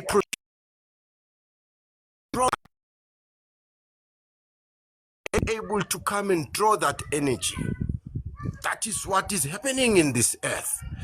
So when we talk about money, we talk about economy, we talk about wealth, we're talking about us, good people, good souls. We're talking about us because if I have to introduce anything, I need your energy. So I am selling you an idea. You buy that idea with your attention. Then I have conquered you. I have won. Once I have sold you the idea, you're gonna make the idea exist. For instance, if we keep talking about things that we don't like, things that we want out of our memories, we should stop talking about that. Because the more we talk about it, is the more we keep it in existence. And it's the more we keep it alive. With the more we keep it stronger and growing. Everything, every single thing that you may ever think of that you don't want in your existence, while you keep talking about it, whether you talk good or bad about it, it doesn't change the fact that you are keeping it in existence. So right now, right here, what I'm sensing is we actually being driven by fear. Well, not all of us, obviously, but while we are still being driven by fear, it means we are feeding what we don't like. The more we talk about it in a way that we don't want it, is the more it realizes that, oh man, I'm in existence because of them. That is where my line of energy comes from. So that is why I'm here, and I'm here to stay. Once you cut the feed, from the source, and then that thing that lives off that feed, it will disappear, it will die. So it is very critical for us humans to, be in line with those ideas. Think before, have people that are same mind like, speak one language, extend as you go. Because if we keep arguing with other people who don't see the way we see, then it means we are dropping all the time. We're dropping our energies, we're dropping our vibrations, and we can't stay there all the time. Once you have reached the higher level, stay there. Obviously, you know where you've been before, and you can always travel everywhere that you know. You have that, that space. It's your space. You know everything. You know how to go and come back. So once you're at the higher self, stick with the people at the higher level as you. Speak one language, one voice, one vision, one mission, one goal. Then the more we come together, like we have found ourselves in this space right now, this energy that we are, it rises up. It rises. Every time there is one person joining you guys spiritually, because this is not an organization, this is not an academy, this is spiritual. This is something that nobody can see, nobody can manage, nobody can follow, nobody can trace, nobody can distract. It's spiritual, it's out there everywhere. So if we keep doing that, it increases the value of nature. It makes nature to grow itself, and as it grows itself, it outgrows the negative energy. So what I'm emphasizing right now is that we continue speaking oneness instead of division, because every single, I know guys, look, just hear me out here. I understand that you can't not speak about everything that is out there, but when we are together, that is the opportunity for us to speak things that are not in the system, which means that we become our own system. If we don't include any infiltration from the system that we don't want, then it means we are including malwares and viruses and the spywares in our systems. So we need to be a clean system. We need to be natural ourselves. That, of course, will happen if I am transparent enough, I am clean enough within me. I know what equality is. Then whatever that is happening out there, it's not gonna interfere with my mission, because my mission is to see you happy, see them happy, see her happy, see him happy. You see them happy too. They see them happy too. This thing is growing bit by bit. You don't have to set a timeline for nature. Nature doesn't have time.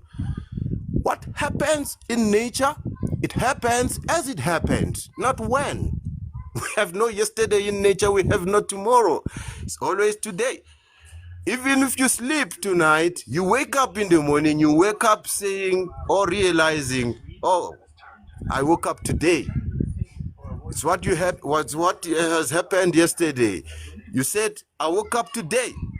So if we align ourselves with ourselves, then there's nothing out or outside of ourselves. Everything is happening from within. And as we come together like this, everything is happening still from within, but in a growth. You know what?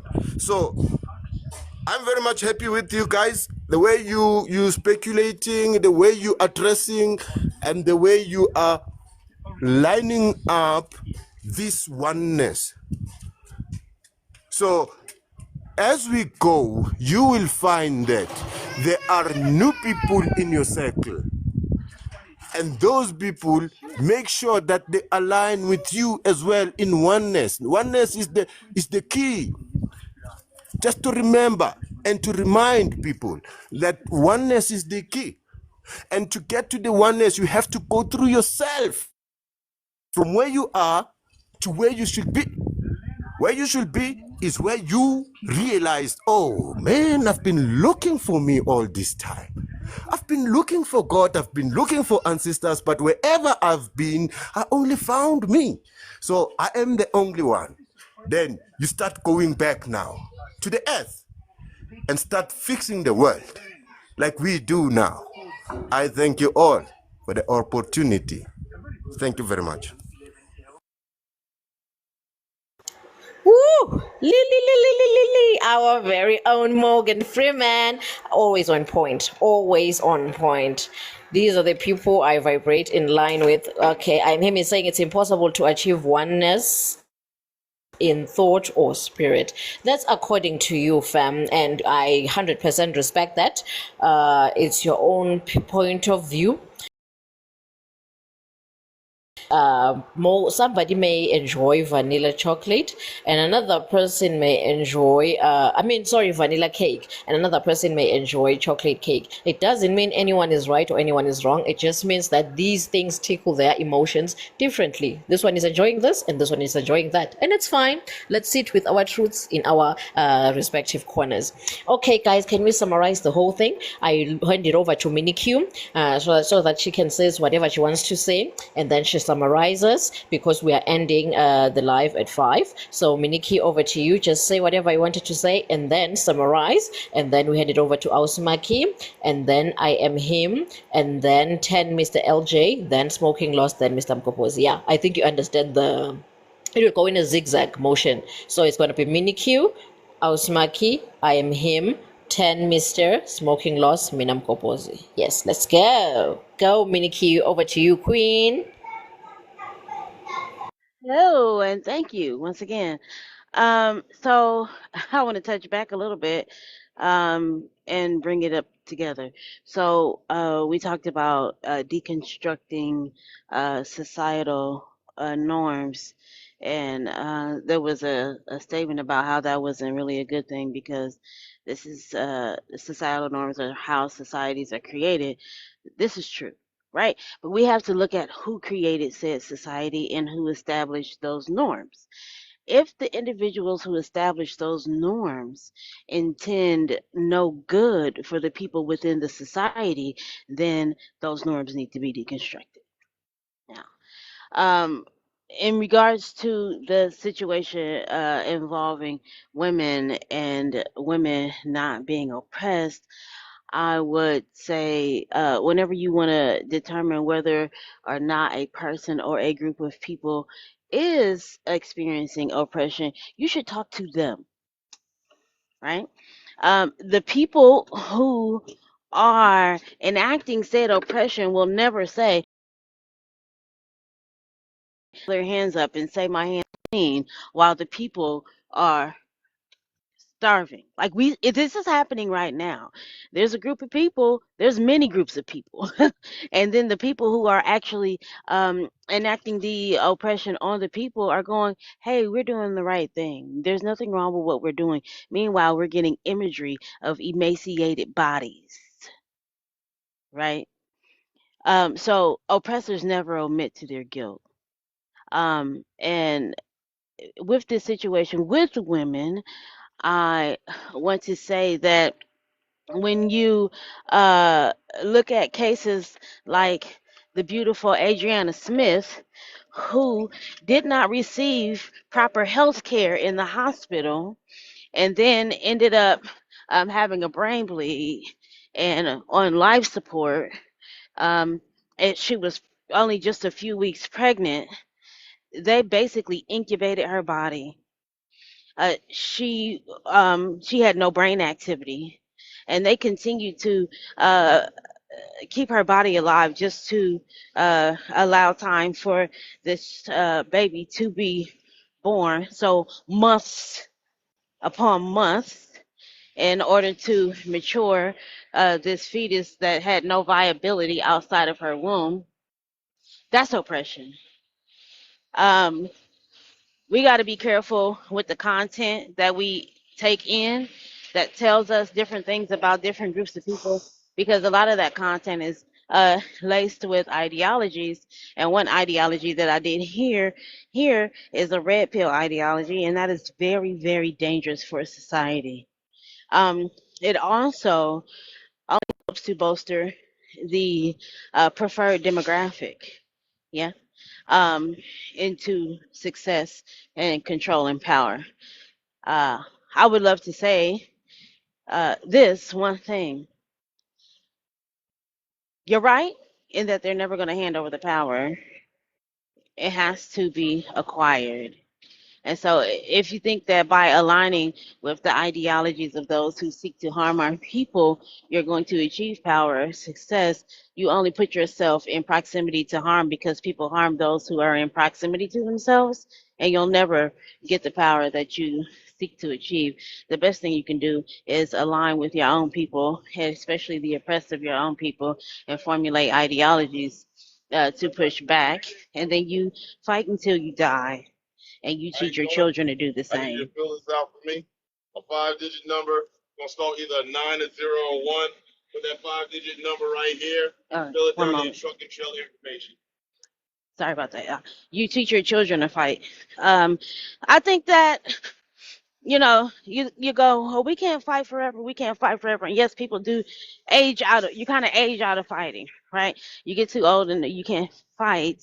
But the one thing that you always have the capacity to do is to be able to teach the next generation. So you fight until you can't fight anymore. And whilst fighting, you should be educating the next generation on these systems that are in place to harm them and how to push back against said systems. If you don't do that, then you fail yourself and you fail the subsequent generations. Um, we just can't be falling for the scams that these people have put in place in order to deceive and control us. And we can never lay down and let people trample over us.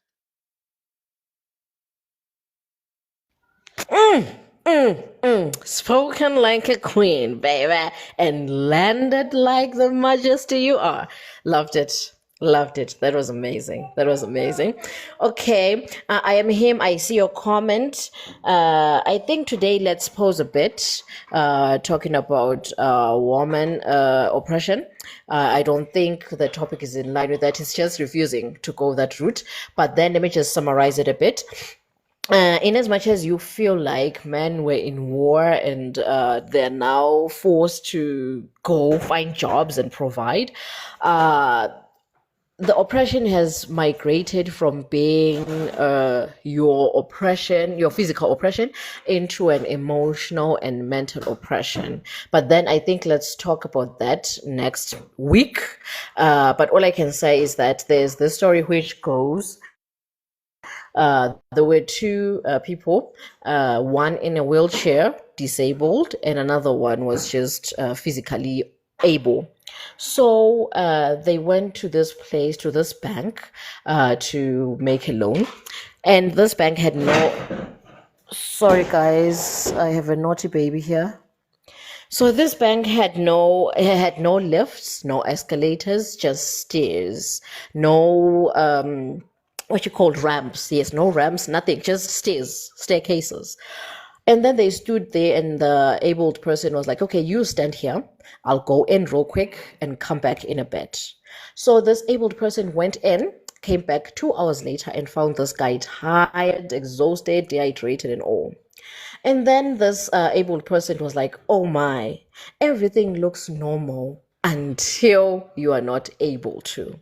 You see, so to him, he's like, oh, this bank has got stairs, so let me just climb up or climb down in a bit, not realizing that if you're now not able to do that, there will be limitations in line with your abilities. This person in a wheelchair couldn't go out the bank because they're now disabled. So now they don't have these privileges to go inside the bank. To this able person, it's normal. It's just is. Let me just go in and out, right? So I feel like you as a male, you won't see the oppression because you're still enjoying the privileges. To you, everything is normal. Like, why? What are they even complaining about? Why are they complaining? Because let's just move up the stairs and move down. It's just easy as that, right? So to you, you won't know because it's a subtle oppression now. It's a mental and emotional oppression. Nobody can see the subtleness until you're in it, experiencing it.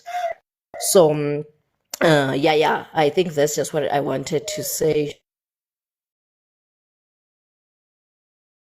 This is what I want to say. And mini Q, that was really powerful. Guide is ending, so we're just now summarizing. So, Dea, let me just put you up to speed. We are talking deconstruction, societal expectations, and the main topic today was: would it be possible for everybody to be equal?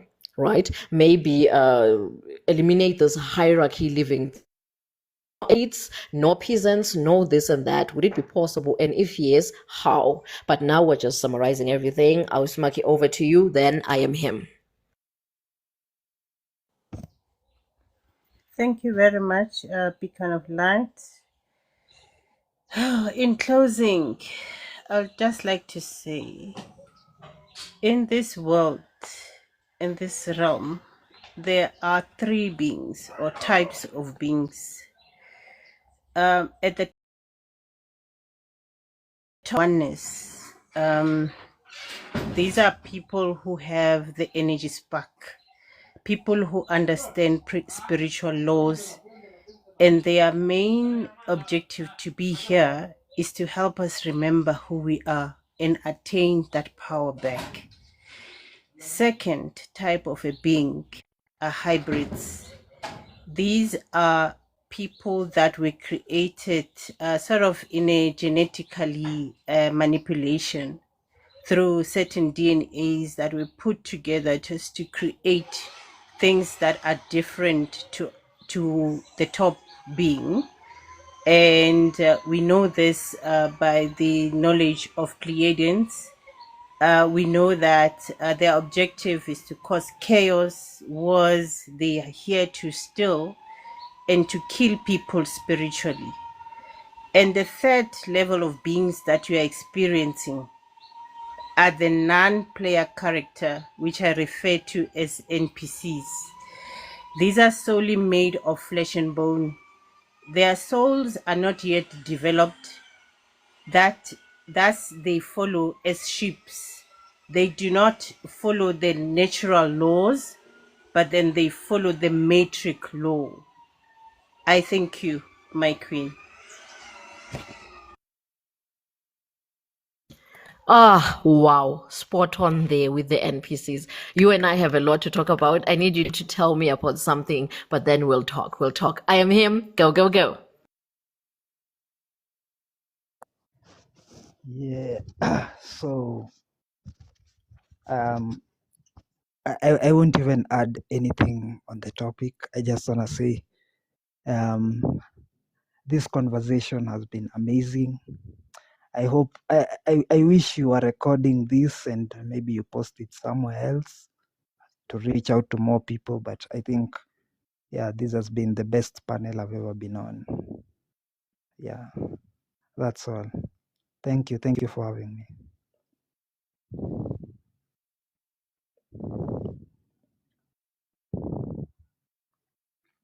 Should I go on? Yes, no, I'm recording. Don't worry, and it will be sent to you. Yeah. But are you done? Yeah, I'm done. Thank you for having me. Thank you. Amazing, amazing. 10, Mr. LJ. I think he's on a tea break. Smoking laws, can you go and then. Oh, he's there. I'm Okay, back. yes, yes. Yes, yes. Please summarize your last words. Anything. Okay, Osmagi, thank you for mentioning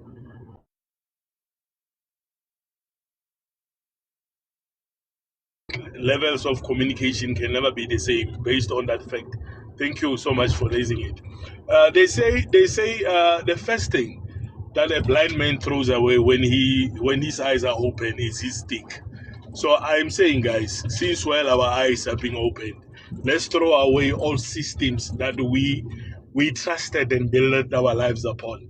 That's the only way. You can't fix things with what you can't fix your life with what caused the problem all your life is impossible. We have to throw away majority of the things that taught a black man to belittle himself and to look down on himself. I think that's how I want to summarize this. Thank you, doch. Thank you. True, true. I love that. I love that, Mr. LJ. We should just learn consciousness. And I feel like, yeah, let's have these talks more often. Smoking laws.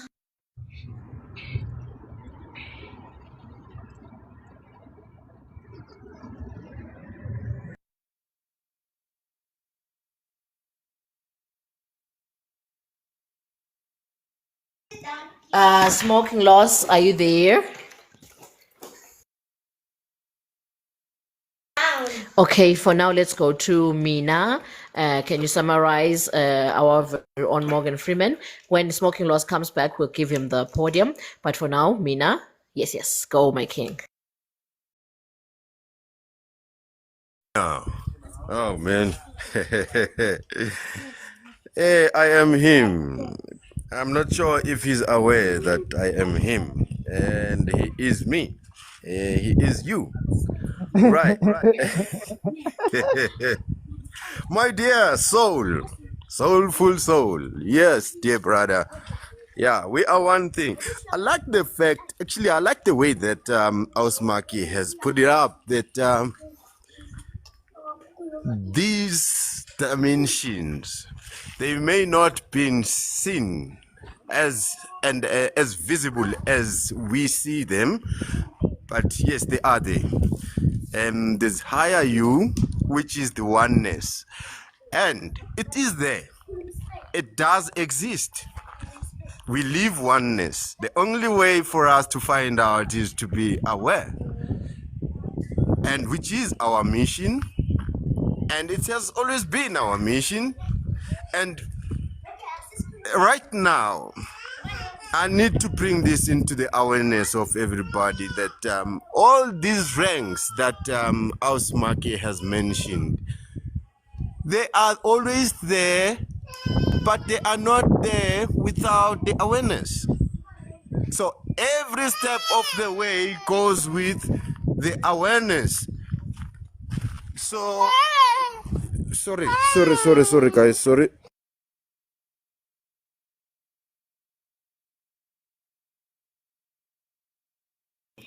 While Mina is attending to his intern. Oh, he's back. Sorry, I'm back. I'm back.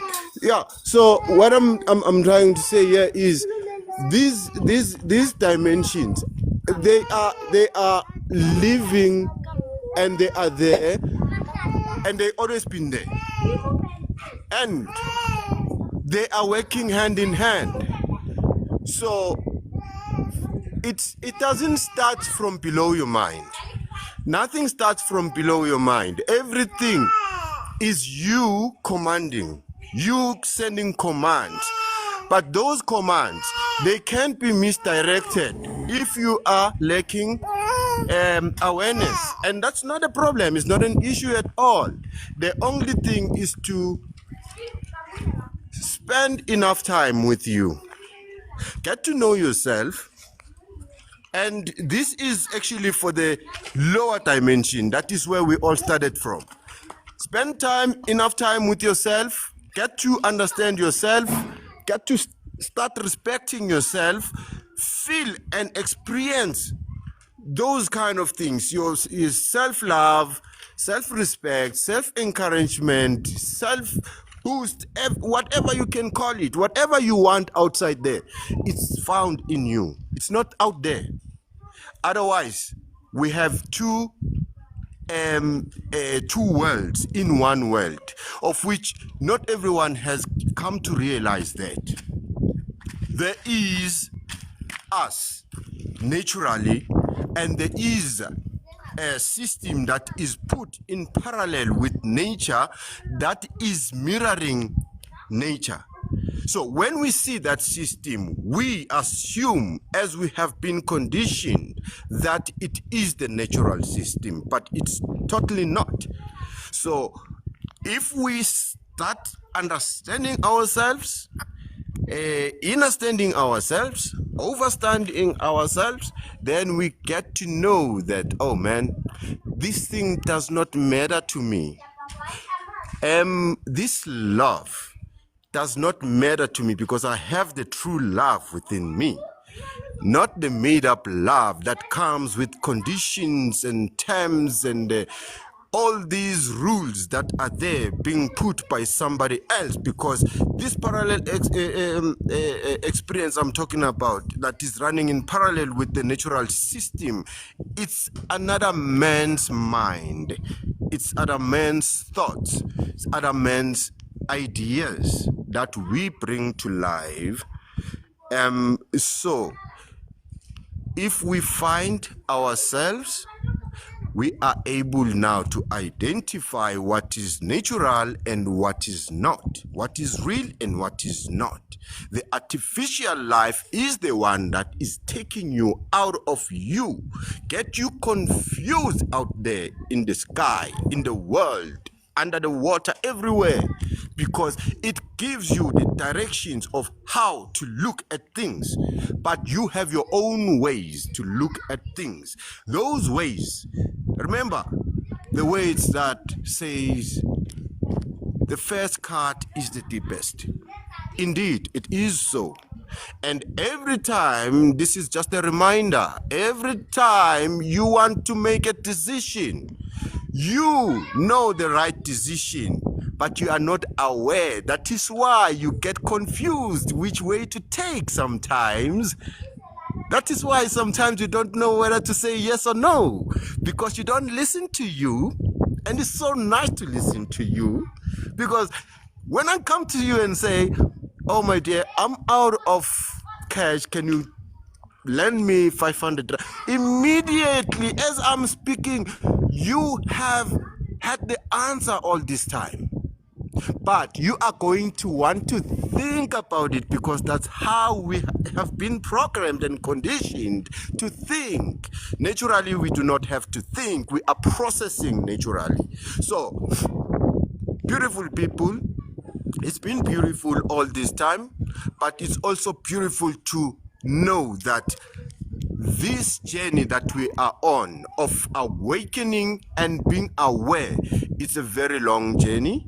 I say thank you to those that the awareness has come early to them, because you find youngsters or at the age of 20s, 30s, late 30s, early 40s. Some of them you can see that, oh man, this person has born aware already, and we have nothing to worry about that.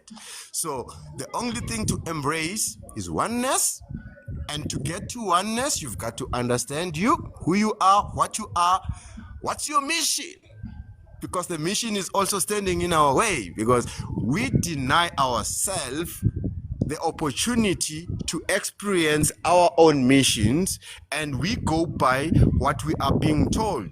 Then when are you going to start realizing your own mission, your own assignment?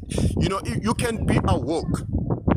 For 30 years, you've been awoke but doing nothing. And your awareness, your awakening doesn't work for you, because you have not given yourself time to know you and to remember Remembering is the most critical thing, guys, because this is just the memories. Everything. What I'm saying today is just a memory. It's been said before, and it's been said by me. You see, so you also stand a chance and to bring people together in oneness, and then together we create this thing. Let's stop thinking badly about ourselves. Let's stop taking ourselves for granted, and let's start embracing ourselves, our capabilities, our love, our eager to become together with others. That is the main drive that is going to take us to the next level, and it's gonna happen like that. We can't change that unless if you haven't reached that point. But the more we do, the more it's happening. This is nature. It does itself the way it wants to do itself. It fixes itself, it repairs itself, it expands itself, and that is us.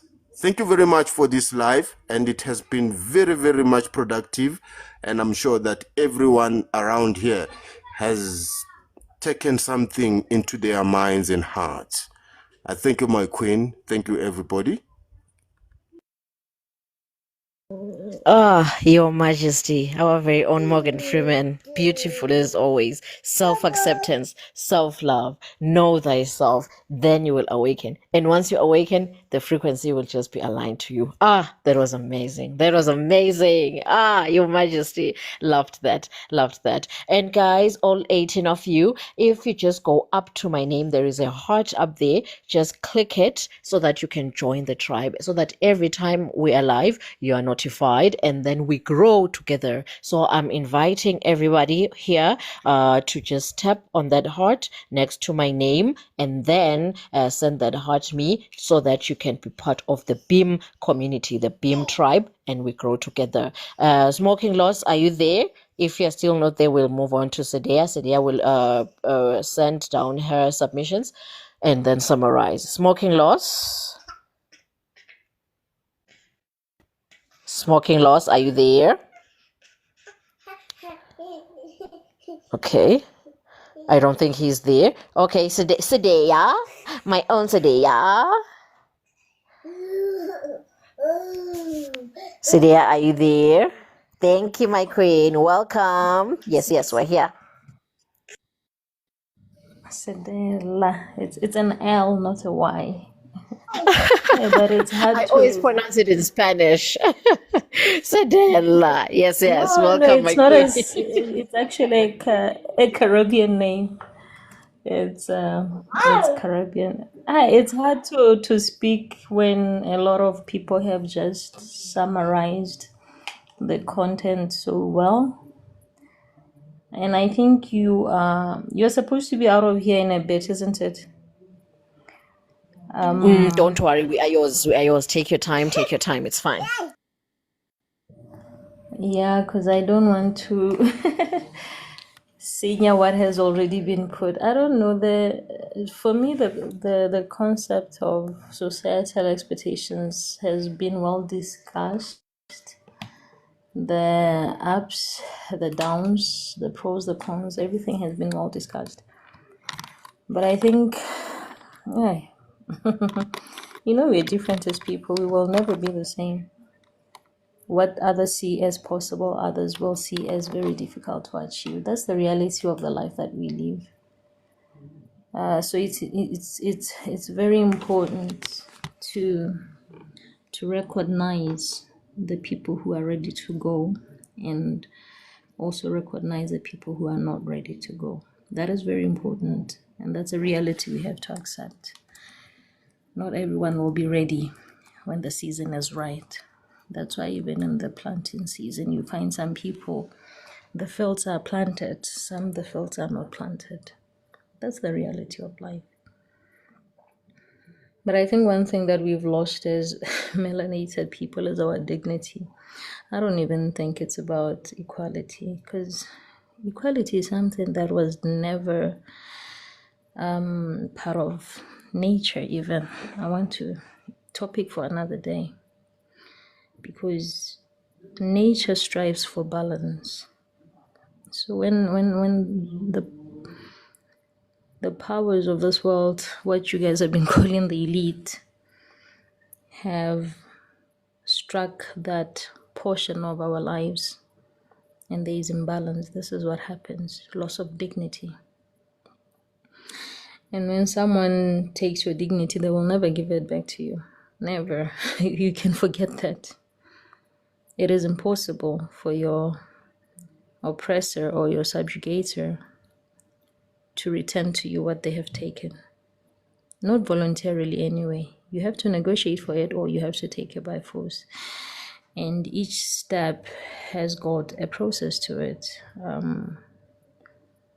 There are many layers to this discussion, many facets to it, many elements to it. But one thing that it's not, it's complex. It's not complex. I think we have just labeled it complex because it has run for too long, and we have assumed the reason that it has run for too long is because it's complex. No, it has run for too long because there has been a lack of identity that has never been returned to the people or been reclaimed by the people who lost identity, and a fear that has been embedded in people. Someone talked about, or earlier, and I still maintain, no insult intended, you may say you are 29, my brother. Hi, Norman. At that age, you should be talking better. But like I said, we're different as people. We're different. We learn at different speeds. We are here to do different things. Maybe what you're doing now is your purpose. Who knows? To make us realize that we need to rise up faster. Some people are still thinking it's not possible. So we should show them that it's possible. You know, maybe that's exactly what your purpose is. Maybe that's the balance you're here to actually place. You know, because if we are going to be in a comfort zone, all of us, and no one is pushing us, you know, we must be real about the fact that if all of us melanated people possibly were pulling in the same direction, we may just be afraid at some point. Are they making it too easy for us? The mind is a fascinating little animal. Fascinating. If you think about it, it will lead you to the river. When you get to the river, you're supposed to drink the water. Your first question is the water clean enough? But you were thirsty, you came to the river. Civilizations rise and fall. And that's something that is lesser known to people. Civilizations rise and fall. And there's a cycle to life that must be honored. And when it's not honored, you see the result of which there's going to be chaos. There was a time the Roman Empire was its in rising state, and then it fell. What people don't know is that before the Roman Empire was the Greek Empire. Before the Greek Empire was the African Empire, which people don't know a lot about. It's a knowledge that most people don't have. I had to run a whole page on Facebook for a couple of years teaching about that. The Greek philosophers looked to Africa for knowledge. But the cycle is about to complete. And this is something very few see. It's right in front of our eyes. There's a cycle of life that needs to complete. Now it's the Western Empire. From the Western Empire, the Eastern Empire will rise. After the Eastern Empire, the civilization that started it all will rise. This is not a maybe. It's unfortunate that we do not know which lifetime or life cycle we are on. All of us, I know which life cycle I'm on. So I know for sure I will not see it in my lifetime, this one, but I will see it in the next lifetime. The time for I get surprised at people who say Africa is gone, Africa is lost, Africa is it's the cycle. The guardians of the universe will never lose their time. They will get their time back. It's as simple as that. It's a matter of allowing the cycle to complete and the fear to eradicate, because right now you will find people saying things like, Africa doesn't have enough warfare machinery, we don't have enough weapons, we don't have... It's that level of fear is here. Not to worry. Not to worry. There's a reason Africa doesn't have that now. In fact, there's a lesson everyone needs to learn. The non-melanated people have a lesson they must learn as well. The melanated have a lesson they must learn as well. It is a painful lesson to learn, not easy, definitely, but it's a lesson nonetheless. I don't even want to talk long on this one because some people are not ready, but some people are ready. You see, the rise of, I don't want to use the word consciousness, the rise of the thinning of the veil, that's the correct term, okay? When souls rise and the veil thins, it's not something that just happens instantly. It's a process. It's a process where one soul rises, another one rises, another one rises. Energetically, it becomes an accumulation of energy. When the energy is at its peak, now you will see the action start. There are those who are in charge of that level of preparation. They know themselves, and you are at your level of preparation. Everyone is placed. For those who will rise, some will go from one level to another. There is what you call new souls and old souls. So the old souls are in preparation at that level. The new souls will have another turn. I don't want to talk too long, but I do not want a situation whereby when the old souls are preparing at their level and they need the pulling together to happen, and it's not even at a physical level at this point, we fail ourselves. I've always said that we all lead in different parts of our lives. You lead as a mother at home.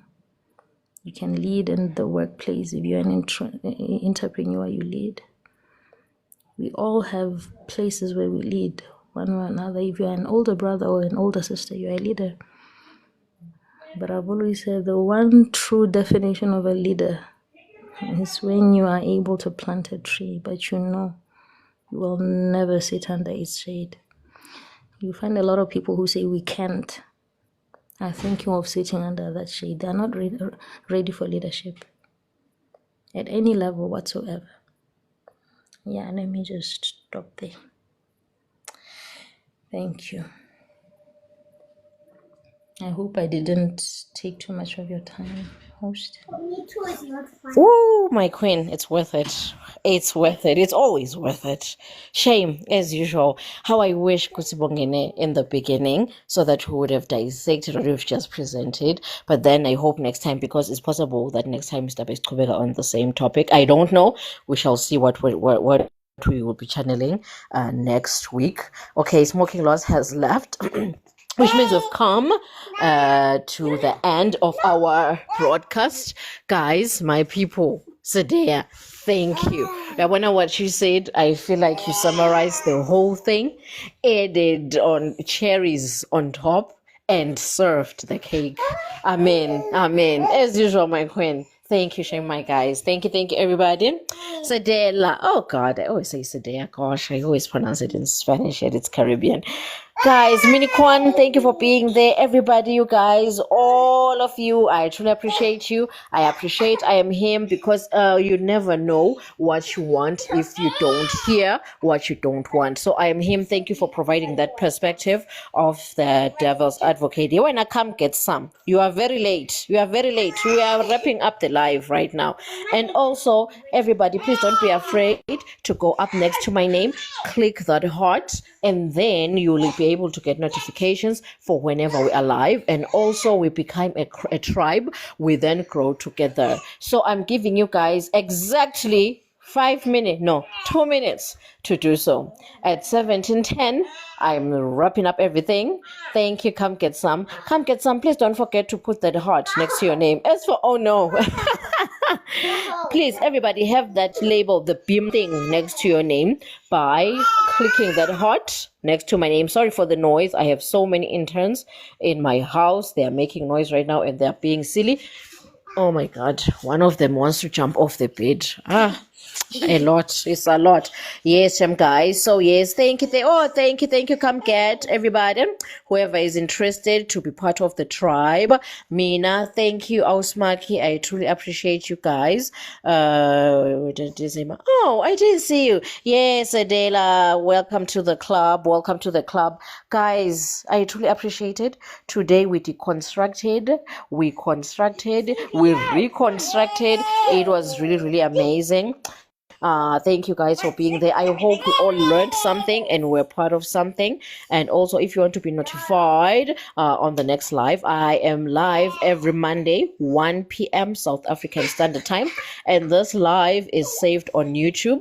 The link to my YouTube is on the bio. So yes, everybody, click the heart next to my name. Only 1 minute to go to become part of the tribe, part of the family, so that you can be notified in our next live. I don't know what our next live will entail, guys. I don't know the topic because we channel. Every day we channel the topic. It may be a continuation and it may be a different topic altogether. So I don't know what we shall be channeling next week, Monday. But for now, for today, Xingwayo, you are so late. You are so late, my guy.